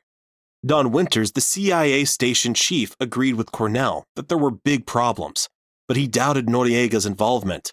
"First, it doesn't follow Noriega's MO," he told friends. "The Panamanian military doesn't kill people. Exile is the most common method of dealing with enemies. For them, getting tough is a little bit of roughhousing, and their predilection for shoving things up the rear ends of people to humiliate them, but that's about it." The U.S. investigators on the scene saw proof beyond a reasonable doubt that 2 auxiliary policemen in Chiriquí were responsible for the killing. They were unable to find a clear motive. Perhaps, Cornell said, the underlings thought they were doing their boss, Noriega, a favor by getting rid of Spadafora. "Well, possibly," said Winters, but he doubted that. Spadafora was no real threat to Noriega. Despite irritating news reports and columns written by the Panamanian exile, he really had very little impact in Panama. All of them discounted reports that Spadafora was killed before he could deliver secret information about Noriega to the U.S. Embassy in Panama City. They described Spadafora as a low-level intelligence contact for the United States. If he had special information about Noriega, which they doubted, he could have delivered it in San Jose, Costa Rica, where he lived. In any case, he certainly would have had multiple copies of the information. No such information had surfaced. Floyd Carlton, however, told DEA agents after his arrest in Costa Rica that he had provided Spadafora with information to be passed along about Noriega. Despite reading news reports on the subject, the men never saw any credible information that Noriega was involved. "At most," said Colonel Matias Ferreras, "one could say that Noriega participated in a cover-up, or at least allowed the case to go unprosecuted, but I don't believe he was involved." Anytime Cornell, Ferreras, or the CIA station chief at the time, Donald Winters, were questioned by colleagues or friends, their contention of Noriega's lack of involvement was met with disbelief. Hadn't they seen the National Security Agency transcript of the conversation Noriega had with his commander on the scene, Major Luis Papo Cordoba? I don't know anything about that, Ferreira said. Neither do Cornell and Winters. If they don't know about it, you can be pretty sure it doesn't exist.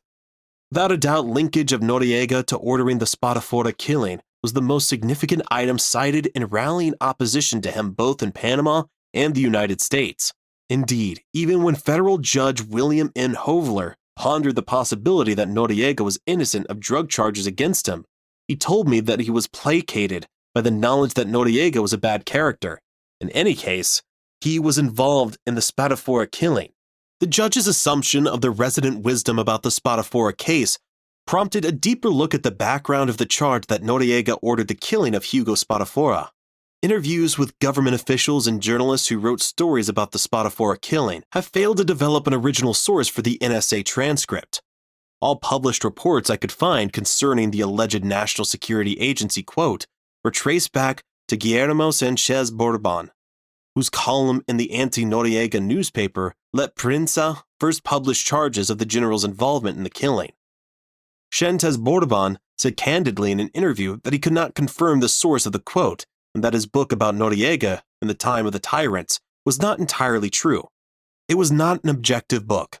It was a combative book. It has its inaccuracies, he said, stopping short of saying the National Security Agency reference was invented. He said he had never heard the tape nor seen the transcript of such a statement. Sanchez Borbón's American alter ego, novelist, and raconteur R.M. Coster were deeply involved in creating the popular impression in the United States and elsewhere that Noriega had ordered the killing of Spadafora. An expatriate writer and one-time nominee for the National Book Award, Coster has lived in Panama for 40 years. His most recent novel is Carmichael's Dog, in which the title character is host to an infernal demonic universe, whose members sometimes leap out of the ear of the pooch into the brain of the master. As a young man in the 1950s, Coster served in the U.S. Army 470th Intelligence Brigade, based in Panama. He is a Democratic Party activist and attends most party conventions as an expatriate delegate. At the height of U.S. anti-Noriega policy, he was one of a select group of English-speaking informed sources, tipsters, and fixers used by U.S. foreign correspondents, including those of Newsweek, Newsday, and the New York Times to provide background on the Panama scene. Most recently, Coster is a source for a John le Carre novel about Panama, which portrays Panamanian military and political life. His role as independent pundit was questionable. Coster penned the English version of the story about the National Security Agency intercept, first in a 1988 Harper's Magazine article, later in their joint post-invasion book, In the Time of the Tyrants.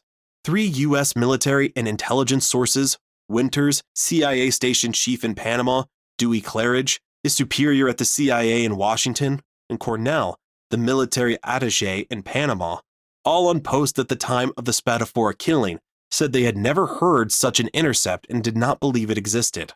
In the same Panama book, Coster, who sometimes ghost-wrote the Sanchez Borbón column under the byline El Gringo Desconocido, the unknown gringo, admits to having met in Washington in 1988 with members of the Bush administration's National Security Council, calling for the U.S. invasion of Panama and likening Noriega to Hitler. How are we going to get Noriega out of Panama? Senator Kennedy's aide, Gregory Craig, asked R.M. Coster in January 1988. The same way we got Hitler out of Europe, he writes, continuing in the third person. 6 weeks later, Coster was in the old executive office building in Washington, saying much the same to staffers of the National Security Council. The indictments made the breach between Noriega and the United States irreparable, no matter what his remaining Washington friends might wish. The United States could not leave Panama for 12 years, until the appointed time for handing over the canal to the Panamanians. Noriega would not leave unless he was forced to. The people of Panama couldn't. So the business would end in U.S. military action. The sooner this happened, the fewer people would die. Despite promoting this tack, Coster says that this was not advocating a course of action, but rather predicting an event. I interviewed a number of journalists, politicians, and government officials who either reported Noriega's alleged involvement in the Spadafora case, citing other sources, or as a given without documentation. Murray Wass, a freelance journalist, wrote an article in the Village Voice, citing the Harper article. I got it from the Harper's Magazine piece by Sanchez Borbón, Wass told me. I probably should have checked it better. I'm getting this sick feeling in my stomach that I didn't check it hard enough. I assumed it. Koster said he had gotten the NSA intercept report from Sanchez Bordaban. Bordaban said he didn't remember the source, but suggested investigative journalist Seymour Hersh, Winston Spadafora, brother of the slain Noriega opponent, or French intelligence. Hersh said in an interview that he didn't know who Guillermo Sanchez Bordaban was, and that he received first word of the NSA quote about Spadafora years later in Panama while researching a possible film script in Panama for director Oliver Stone. The U.S. intelligence sources denied that Winston Spadafora had received any information on intercept from the United States, and doubted that there was any French report on the subject. Carlos Rodriguez, a former Panamanian vice presidential candidate and anti-Noriega political lobbyist in the United States, said that he heard the report from Roberto Eisenman, Sanchez Bordaban's boss a la Prensa. Eisman said he didn't know where the report came from, but also assumed Sanchez Bordaban had come up with the story. The manager of U.S. foreign policy in Latin America during the Reagan administration, former Assistant Secretary of State Elliot Abrams, said he did not know the source of the Spadafora report. But he said, official reporting as I recall it made it clear. I would say my memory of this was that the Spadafora affair was the first crack in the Panamanian Defense Forces. Briggs, the U.S. ambassador to Panama at the time, and an avowed Noriega enemy, said he doubted the existence of such a national security agency intercept. I don't remember intelligence reports or any privileged reporting on the case. I think it's entirely possible that Sanchez Bordaban made the whole thing up. Duane Dewey Claridge, the retired CIA chief for Latin America, shed light on several points. He said that there was never any evidence linking Noriega to the Spadafora death. It's ridiculous. I would have known about it, but I didn't because there was no evidence and no intercept. The entire affair, he said, including the drug charges against Noriega, were a travesty. In the case of Oliver North's charges that Noriega offered to attack targets and assassinate Nicaraguan Sandinista leaders, he subscribed to the theory that one of the many unofficial intermediaries used by North's makeshift Contra operations was brokering a deal to convince North and Noriega to work together. Noriega said the intermediary, Joaquin Quinones, a Miami-based Cuban exile, was his constant pipeline to North, but Quinones, who died in 1990, was never on the NSC staff, and apparently was bartering influence between the two men.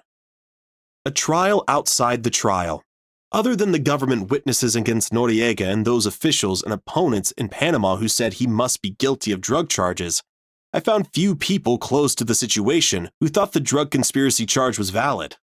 Fernando Manfredo, longtime Panamanian deputy director of the Panama Canal Commission and a respected political figure, defended the general. Manfredo said, asked about drug trafficking, perhaps some money laundering, but not directly by Noriega. But as for drug dealing, no, that's not Noriega's style. Eduardo Herrera Hassan, the former officer under Noriega, who was almost drawn into plots to kill his former boss, said he didn't think there was evidence linking the general to traffickers. I never saw or heard any evidence of it, Herrera said. The denials of Noriega's involvement in drug dealing came from disparate quarters. Agents of the CIA, the Israeli Mossad, the Defense Intelligence Agency, and the Drug Enforcement Administration, men who were close to the action in Central America said that Noriega drug charges were trumped up.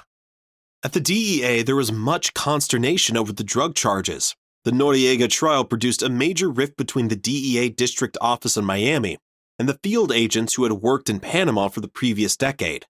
The field agents had grown close to their Panamanian counterparts, who helped them haul in drug busts and sometimes protected their lives.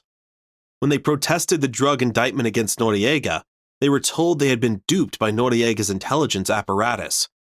One former DEA official told me in private that he did not think Noriega was guilty, then appeared at the drug trial to leave a far different picture. Averting his eyes, the DEA officer downplayed praise of the Panamanian Defense Force's drug efforts, contained in frequent written commendations sent to Noriega and his aides. The trial threatened to be undone when one of the DEA sources apparently upset that he was being pressured to provide a deceptive impression of U.S. Panamanian drug interdiction efforts, leaked a file that contained a trove of previously unrevealed cooperation between the Drug Enforcement Administration and Noriega's forces. The cooperation was so extensive that it had been given a code name, Operation Negocio, or business in Spanish, Revelation of this material broadened the scope of Noriega's cooperation with the United States, both as a paid Central Intelligence Agency informant and in helping to halt major drug operations in the middle to late 1980s. Some of the same DEA operatives who testified against Noriega paradoxically told prosecutors that Operation Negocio was an effort to identify pilots and planes flying drug money into Panama from 1983 to 1987. James Bramble, who served as DI agency's liaison to Panama from 1982 to 1984, was known to be concerned about charges of drug trafficking that took place allegedly in Panama during his watch. It was Bramble who flew to Darien near the Colombian border in 1984 with Noriega's chief drug agent, Luis Coel, to examine the site of a major cocaine processing laboratory that had been destroyed. While Bramble previously claimed that he was certain the laboratory was found by accident and was not a result of illegal activity by Noriega or Coel, he gave no such testimony at the drug trial. The drug conspiracy indictment was mostly the work of the U.S. Attorney in Miami, Leon Kellner, and an honorable, tough-minded assistant U.S. Attorney named Richard Gregory, whose single-minded goal of halting drug dealings ruffled feathers in Washington when he suggested before Congress that politics and lack of commitment from policymakers was blocking progress in the campaign to stop cocaine trafficking in the United States.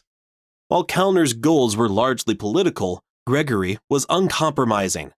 Gregory's campaign to investigate the drug business in Miami, in cooperation with the Drug Enforcement Administration, coincided with intense efforts in Washington to fund the Contras.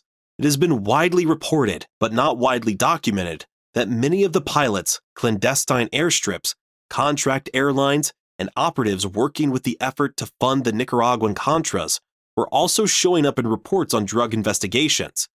Men like Floyd Carlton Caceres and Cesar Rodriguez, both later implicated in the Noriega case, were transporting drugs for the Medellin cartel and guns for hire in Central America. But the Contra wars were not on Gregory's watch. He was chasing the drug dealers who were poisoning the streets of America. Every individual off the street was a small victory in that war. If the victory against the tons of drugs coming into this country involved using evidence linking Noriega to the crime, all the better. There was never any chance of bringing Noriega in for trial. The considerations that a U.S. attorney would analyze in deciding to threaten to take someone's liberty away did not apply. Noriega was an unpopular figure. Linking him to a trial would bring publicity that could lead to convictions and more drug trials. The fact that the indictment mentioned Noriega didn't matter in terms of having to prove the allegations. No one would have to present evidence against him anyway. Then Washington under Abrams at the State Department, disdaining Gregory's idealism, saw an opportunity. After refusing to cooperate or even listen to his warnings about the extent of cocaine trafficking in the Americas, suddenly Abrams paid attention. The indictment was a perfect foreign policy tool to meet other ends. Gregory never was told about how close his investigation into the drug business came to the heart of Iran-Contra. If that were true, if the government was hiding behind a smokescreen the whole time that I was investigating drugs, they knew that the men I was interviewing were also working for them, then that would be a major scandal, Gregory said in an interview. But nobody ever told me that, and if that was true, I was kept in the dark. But Gregory also never expected his indictment to yield a trial against Noriega, and neither did reluctant policymakers in Washington. After the invasion, with the sudden prospect of having Noriega in custody, the drug accusations became a useful, indeed the only means of justifying his capture. By then, Gregory was out of the U.S. Attorney's office. He watched the Noriega trial from the sidelines.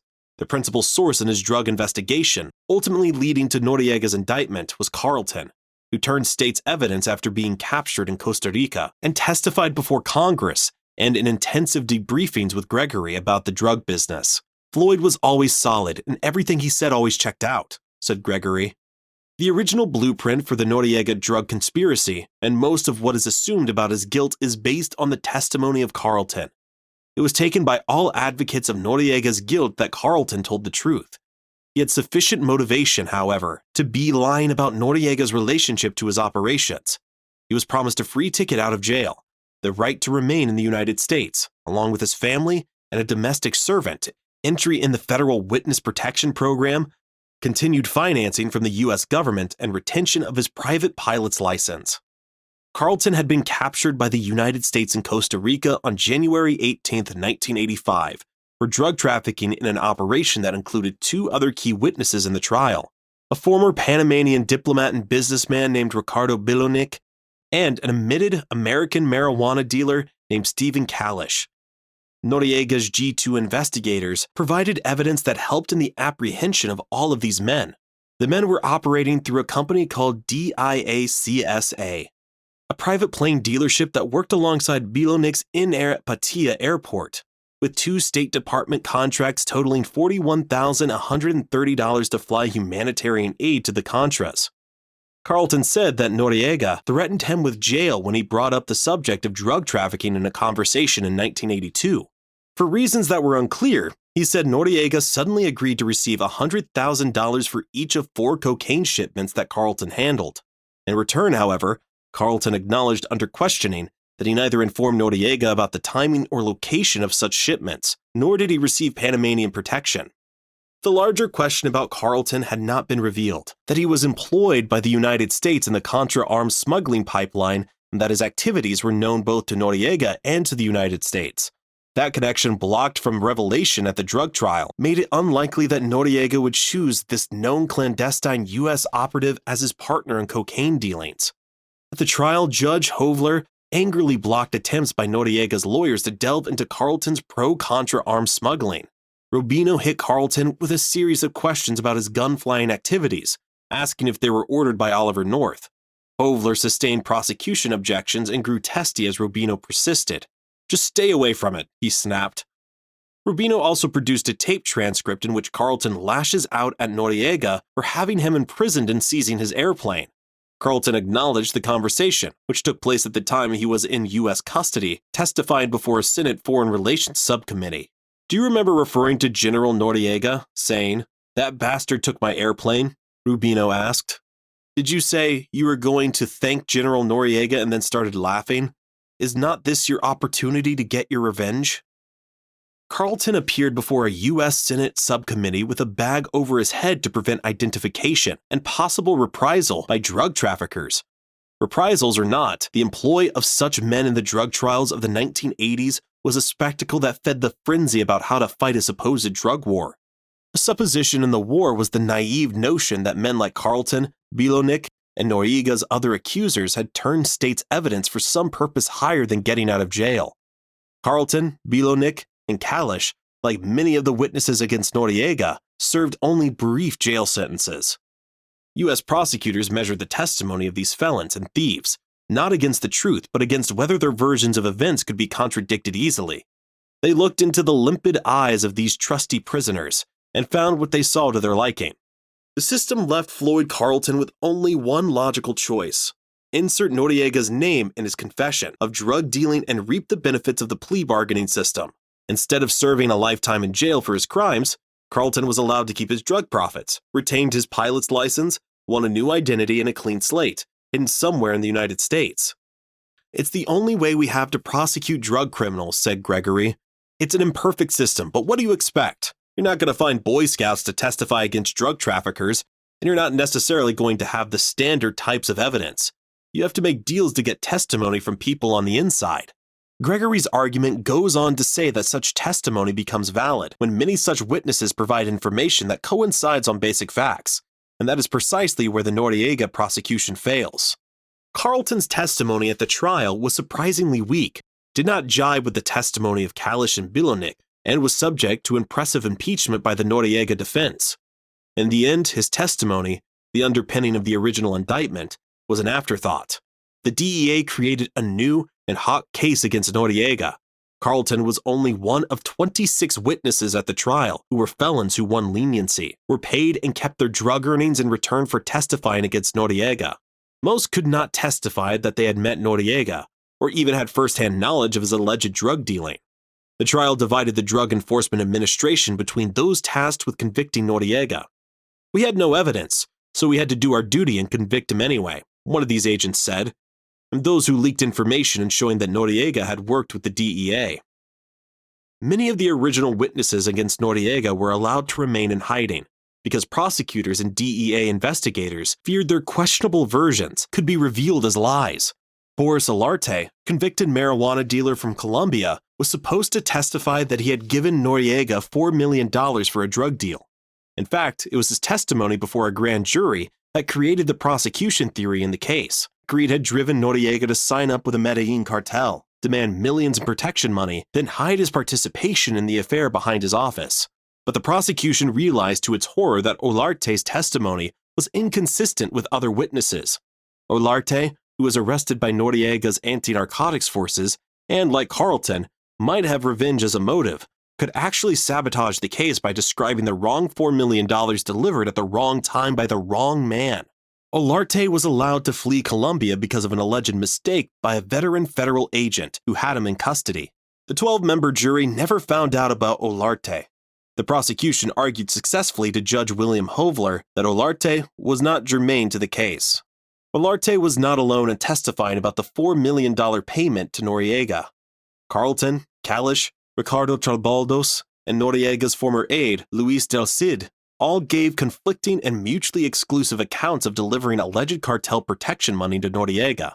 If, for example, Carlton was delivering relatively small quantities of drugs on behalf of the cartel under Noriega's protection in late 1983 through a clandestine airstrip, why was his business partner paying to ship far greater quantities directly through a Panama City airport in a much easier operation?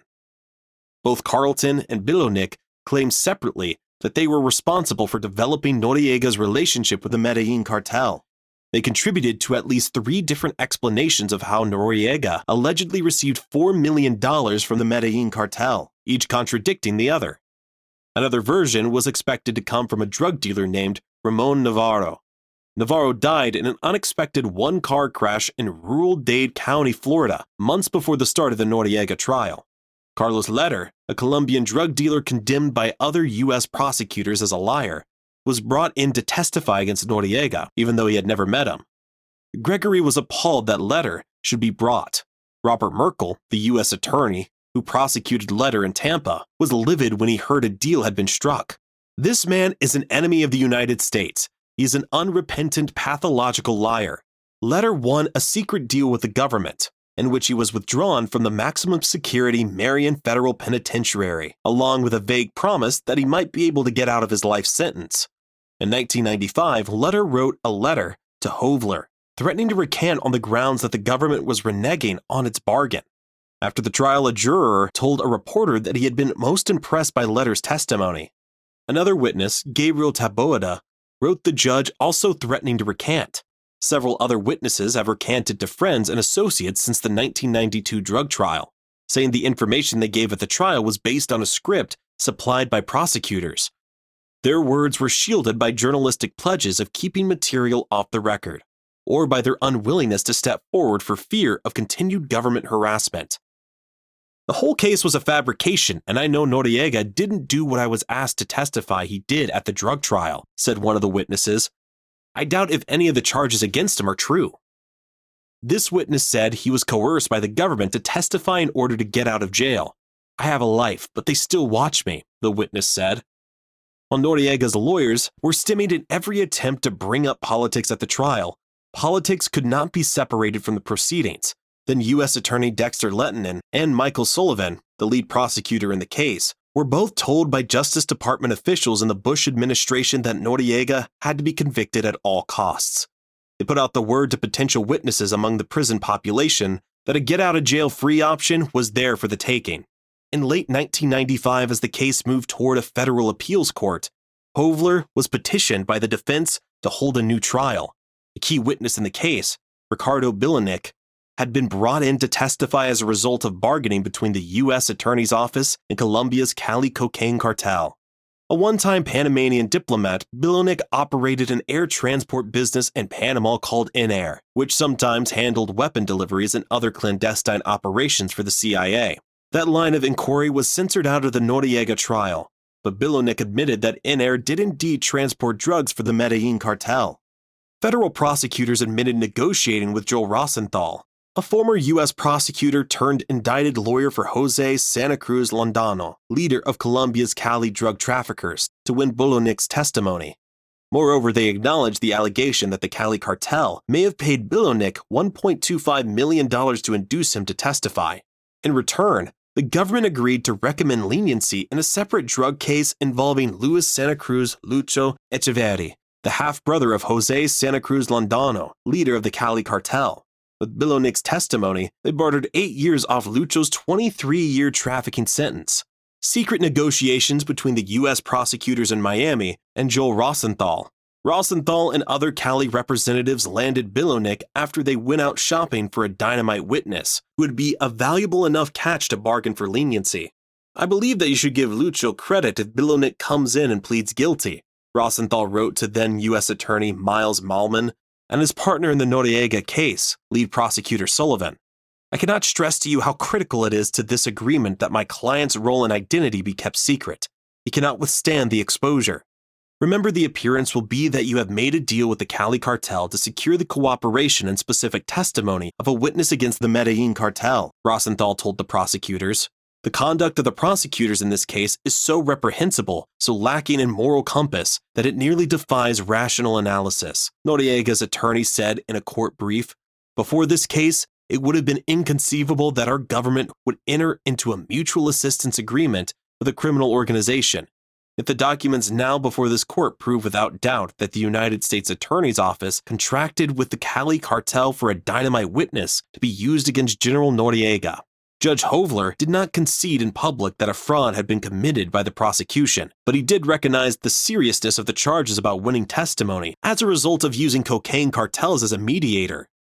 Bilownik's testimony hurt Noriega very badly. So did the testimony of Kalish, Hovler said, amplifying on a statement that he made at Bilownik's sentencing hearing. I think by anybody's standards, he was one of the most important witnesses the government presented in the trial of the case, providing some essential connections that were not otherwise provided. Those things were, I am sure, important to the jury. The problem was that if Bilownik and Carlton worked together and were employed by the Medellin cartel, as they testified, why would Carlton be shipping several hundred pounds of marijuana to the United States via a clandestine airstrip, paying Noriega $100,000 per flight in cartel money, while simultaneously Bilownik was shipping tons of cocaine directly into Panama City's Petila airport, with payments of $500,000 per flight to Noriega? The answer, said Noriega's defense, was that both men were lying. Carlton, to please the U.S. Attorney's Office, save his skin and win revenge against Noriega, and Bilownik because he was paid, and perhaps threatened by the Cali cartel in return for his testimony. Judge Hovler denied the defense motion for a new trial. He said the evidence presented at the hearing is troubling, but not serious enough to force a new trial. Privately, Hovler told me that he hoped the U.S. 11th Circuit Court of Appeals would rule on the case quickly, believing that ultimately the questions surrounding the Noriega case would and should be handled by the Supreme Court. I covered the Panamanian elections of 1989, the deteriorating relations with the United States, on through the October coup. On December 20th, I was home with my family preparing for the holidays when I received a call from a friend in Washington. Our mutual Pentagon source, he said, was telling me to get to Panama immediately, that the U.S. invasion was about to begin.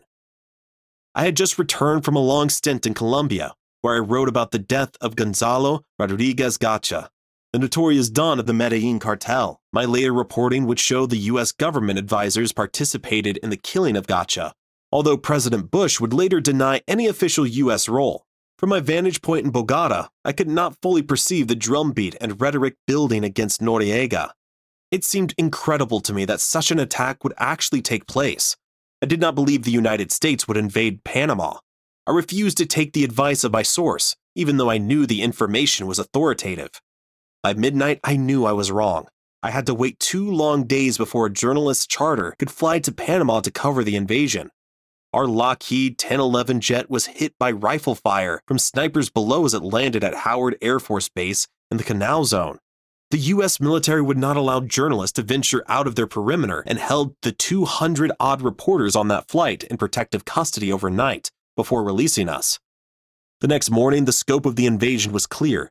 Despite sniper fire and isolated skirmishes, the Americans had applied massive force that left the country devastated and the Panamanian Defense Forces decimated. In Trujillo, the slum that surrounded the Panamanian Defense Forces headquarters, There was only charred wreckage from a fierce firefight that destroyed a neighborhood of shanty dwellings. The Americans said few civilians died, hardly any of them in Trujillo, but some civilians claimed they trampled over dead bodies to flee for their lives that night.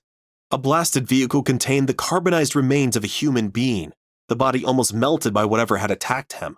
Wherever there was death or destruction, the U.S. military assured reporters that it had been caused by Noriega's men or by Dignity battalions, whom Noriega described as civil defense, but the Americans dismissed as thugs.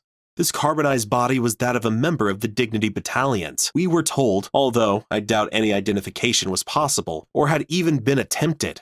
Using the words Dignity battalion, I assumed justified the remains being there, making the death a little more acceptable. To find out more about the death, I went to the Central City morgue at Santos Thomas Hospital. It was Christmas Eve. Small groups of people, mostly women, huddled outside the morgue, oppressed by the fetid smell of death in the tropical sun. They wailed and sobbed, holding handkerchiefs to their mouths as they tiptoed around pools of blood to enter the rank-smelling morgue and search through the bodies. The odor of death and the tropical heat would linger with them. One of the women was looking for her brother, a Navy lieutenant who had left home the night of the invasion and had not been seen since. She stood about 50 paces from the entrance to the morgue, a cement rampway surrounded by tropical contrasts, palms, bright flowers, casting occasional shadows across the entranceway. She waited for nothing but the courage to summon up a move toward the door. Her whimpering breath mingled with the sounds of others, whispering, turning away from the wind, which carried the terrible scent on the breeze, onto the city and the Pacific Ocean, where its essence was never quite gone. A hospital official checked a list. Her brother was not on it. "Go home before you look here. Wait another day," the official told her. The sun slipped intermittently behind clouds that dimmed the tropical heat. The shade was good, but by afternoon, when the sun was bright again, the stench was overpowering. Her brother had come home on December 20th, 1989. The Wednesday afternoon of the U.S. invasion, to the family house in a nice section of the humble San Miguelito district and stayed for a while. He spoke a bit, but in the hours before it became clear that Noriega was out, he had kept mostly to himself, pacing in the yard or in the small living room. Then he had slipped away from home to go fight the Americans. The family feared he would now be one of the nameless dead, so she and her sister had come together to the morgue. In the office, blessedly, air conditioners relieved the ever-present smell. There was a small Christmas tree on the desk, a poster reminding Panamanians to make cornea donations to the eye bank, and a prayer, "Lord, discover my solitude that I may later work with thee for the salvation of the world." "Can we see the lists of bodies brought in since Friday?" the older of the sisters said, placing a paper towel over her nose as she approached an orderly. "Go to the chapel tomorrow," the worker said. "They will have pictures of the dead from all over the city." It was a relief for the sister that she would not have to enter. The 70 bodies had been piled on top of one another, and trying to identify each one was a grisly task. As she left the building, she glanced left and saw a body wrapped in embroidered cloth. "How do people work here?" she asked softly, half to herself. "How can this be happening?" Standing nearby was another woman, a stranger seeking solace and giving some.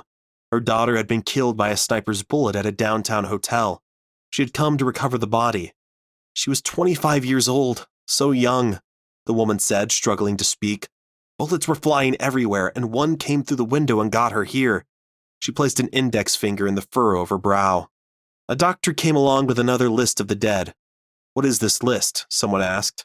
"It is the dead we have registered here," said the doctor.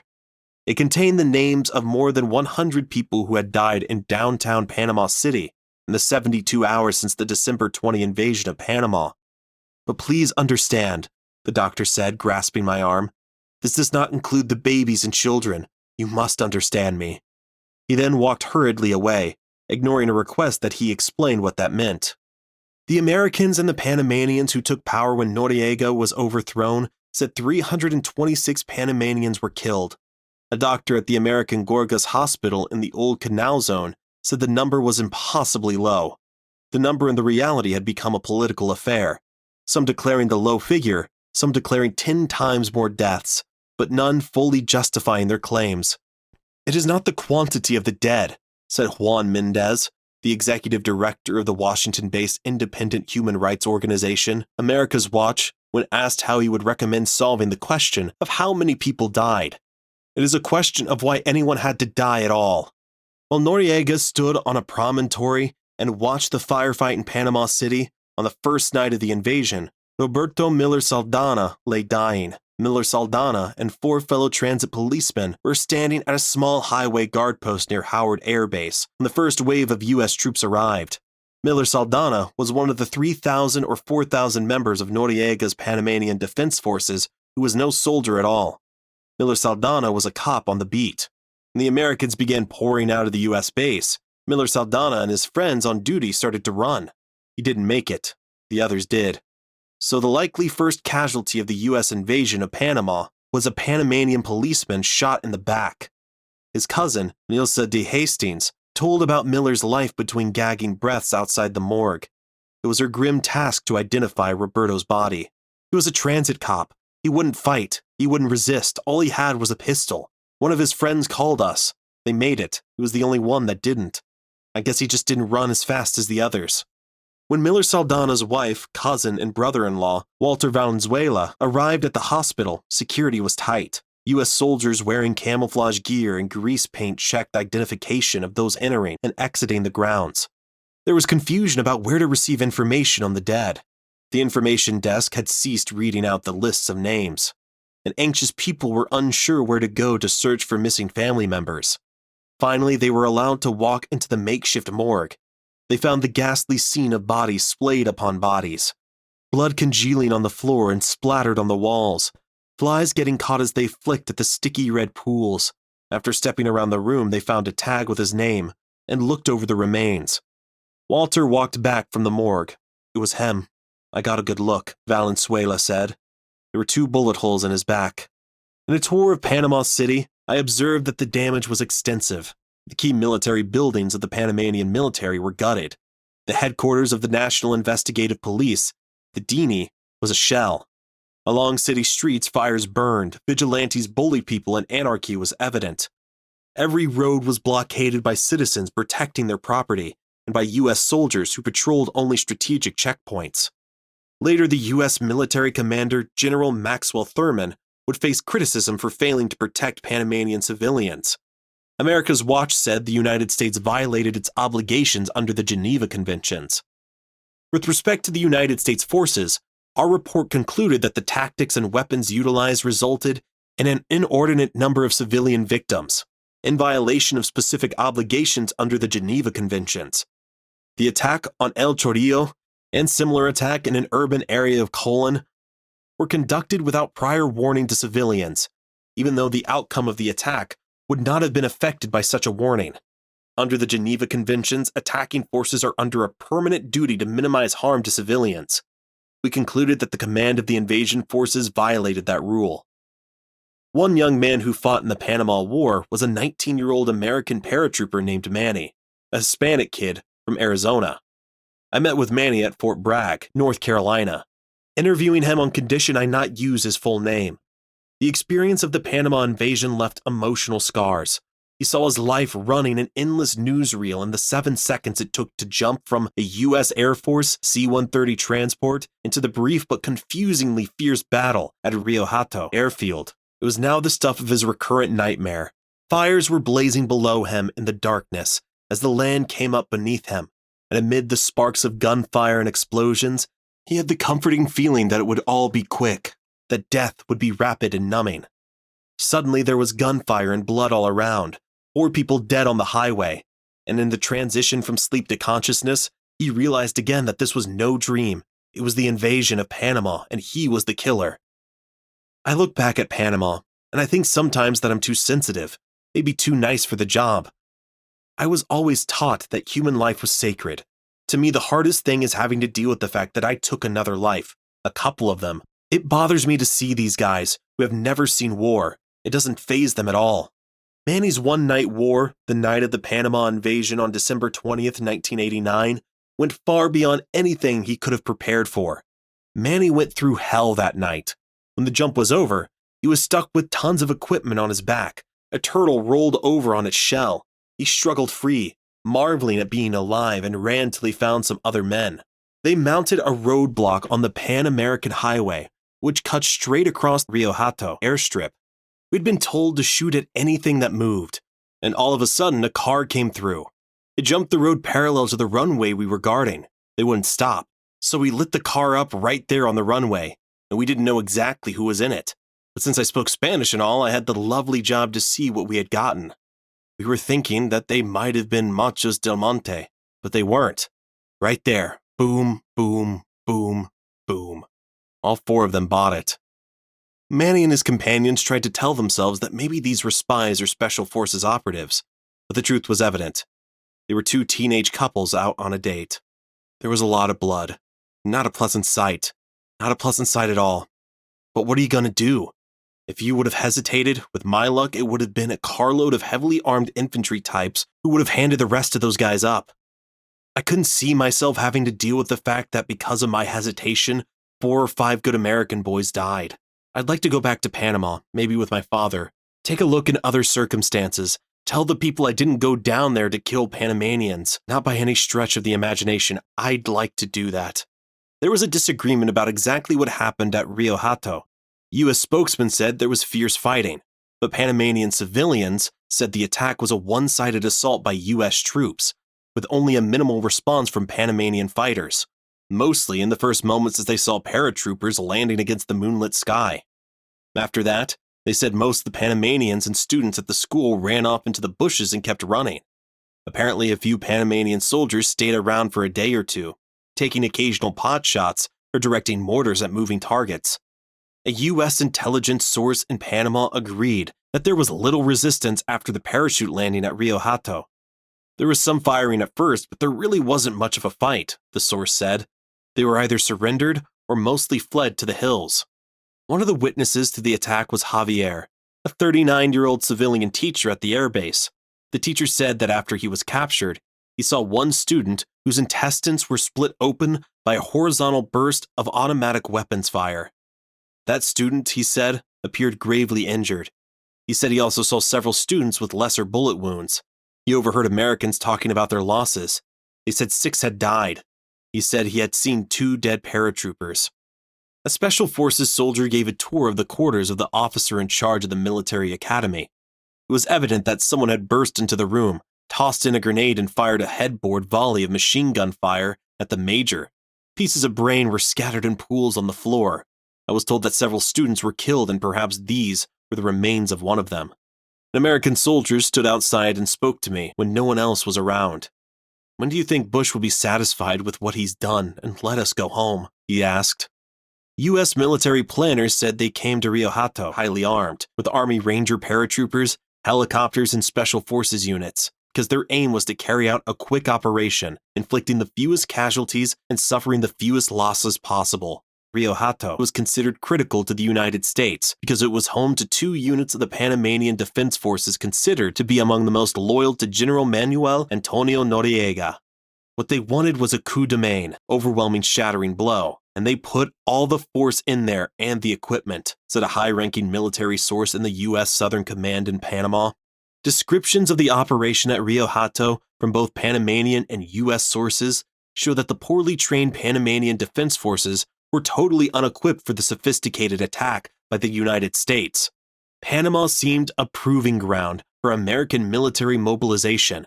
It marked the debut of the multi-billion-dollar stealth bomber in combat, fighting an enemy that had no radar to be fooled by its supposedly low profile, no planes or rockets with which to challenge its domination of the airways.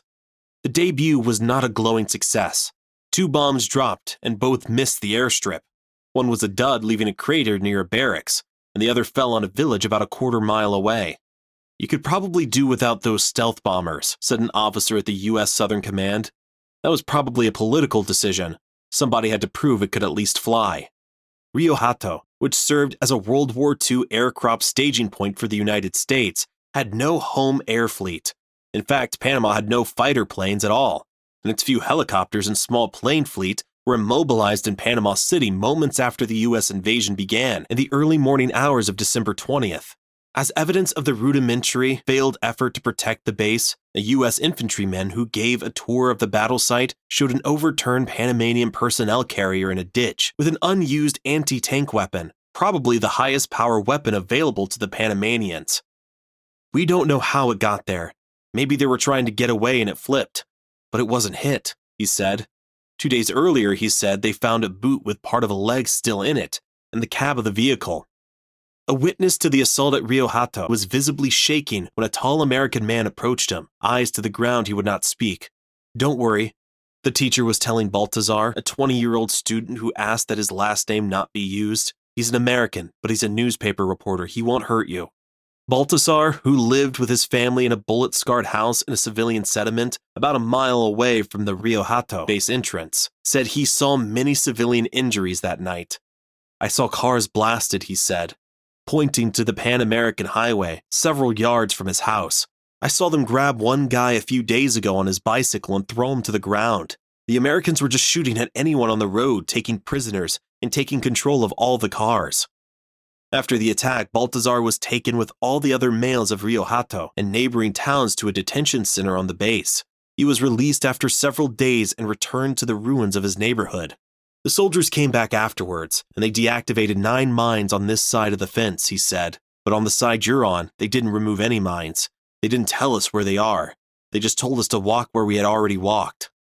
This was the Panama I saw during and after the U.S. invasion. No enemies among the barefoot poor folk huddled in tents behind barbed wire after their houses were destroyed. There was no guerrilla war, no high and mighty international agenda in Panama. I saw suffering and disgrace, and I was embarrassed by the fear I invoked because I was from the nation of the conquerors. Noriega's decline and fall, the U.S. invasion of Panama, the Noriega drug trial and conviction had been transcended, perhaps by even greater specific weight on the scales of world history. But for those who lived through the invasion of Panama, the death and destruction they suffered are universal.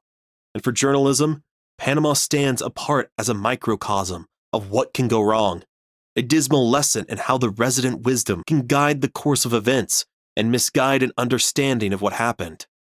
There was never a just war, never an honorable one of the part of the instigator of the war, Mark Twain wrote. Statesmen will invent cheap lies putting the blame upon the nation that is attacked, and every man will be glad of those conscience-soothing falsities. And thus he will by and by convince himself that the war is just and will thank God for the better sleep he enjoys after this process of grotesque self-deception. The death, destruction, and injustice wrought in the name of fighting Noriega and the lies surrounding that enterprise were threats to the basic American principles of democracy. That will not change until history is repaired, until self-deception is replaced by common sense, and chauvinism is erased by reality. My effort was to go beyond the obvious and the already written, to show that behind the complacent sense that nothing went wrong, much to the contrary, U.S. policy toward Panama in the 1980s was on an ignorant, twisted, and deadly course. Nothing makes a soldier so angry and can be so unfair as the suggestion that he is callous about having to kill. If he is balanced, a soldier hates to kill. He kills because he is so trained and so ordered. He does so with faith in his country, whatever country, and with anguish in his heart. Soldiers were ordered to kill in Panama, and they did so after being told that they had to rescue a country from the clamp of a cruel, depraved dictator. Once they acted, the people of their country marched lockstep behind them. It was left for the Panamanians and the few observers of that attack to ask how it could have happened. Mostly the event receded into vague history, forgotten and cast aside. But this was the United States of America, under whose laws the President and the Senate by a 2/3 vote in 1977 pledged to never again interfere in the internal affairs of Panama. Panama, a creation of Teddy Roosevelt. Panama, the prototype of manifest destiny and the Monroe Doctrine. The signing of the Panama Canal Treaty was a watershed in relations with Latin America, a decided turn away from past conduct and intended to establish a new relationship of equality not only with Panama, but also with all of the hemisphere. This was so much the case that the United States under President Carter invited the other countries of the hemisphere to sign the Panama Neutrality Treaty, to cement a new regional partnership based on sovereignty and mutual respect. To say that the situation on December 20th, 1989 was so extraordinary that Noriega, whatever he did, was worse than Pinochet or Stroessner or any other dictator in Latin America, or that Panama deserved what it received, is to divert attention from the essential truth. The United States under George Bush invaded Panama because he had the power and was able to do so to meet his own agenda. Bush needed no declaration of war, and any justification would do. He was convinced and self-deceiving in his decision. The consequences and the lives were beyond his consideration. The shambles of U.S. actions and responsibility in Panama were the result of actions of rigid and ruthless ideologues. Noriega was the target, but the responsibility lies with a country whose citizens should not be so complacent as to fall for the rhetoric. At the very least, the consequences must be analyzed. The impact must be seen, and the culprits must be revealed for the sake of history.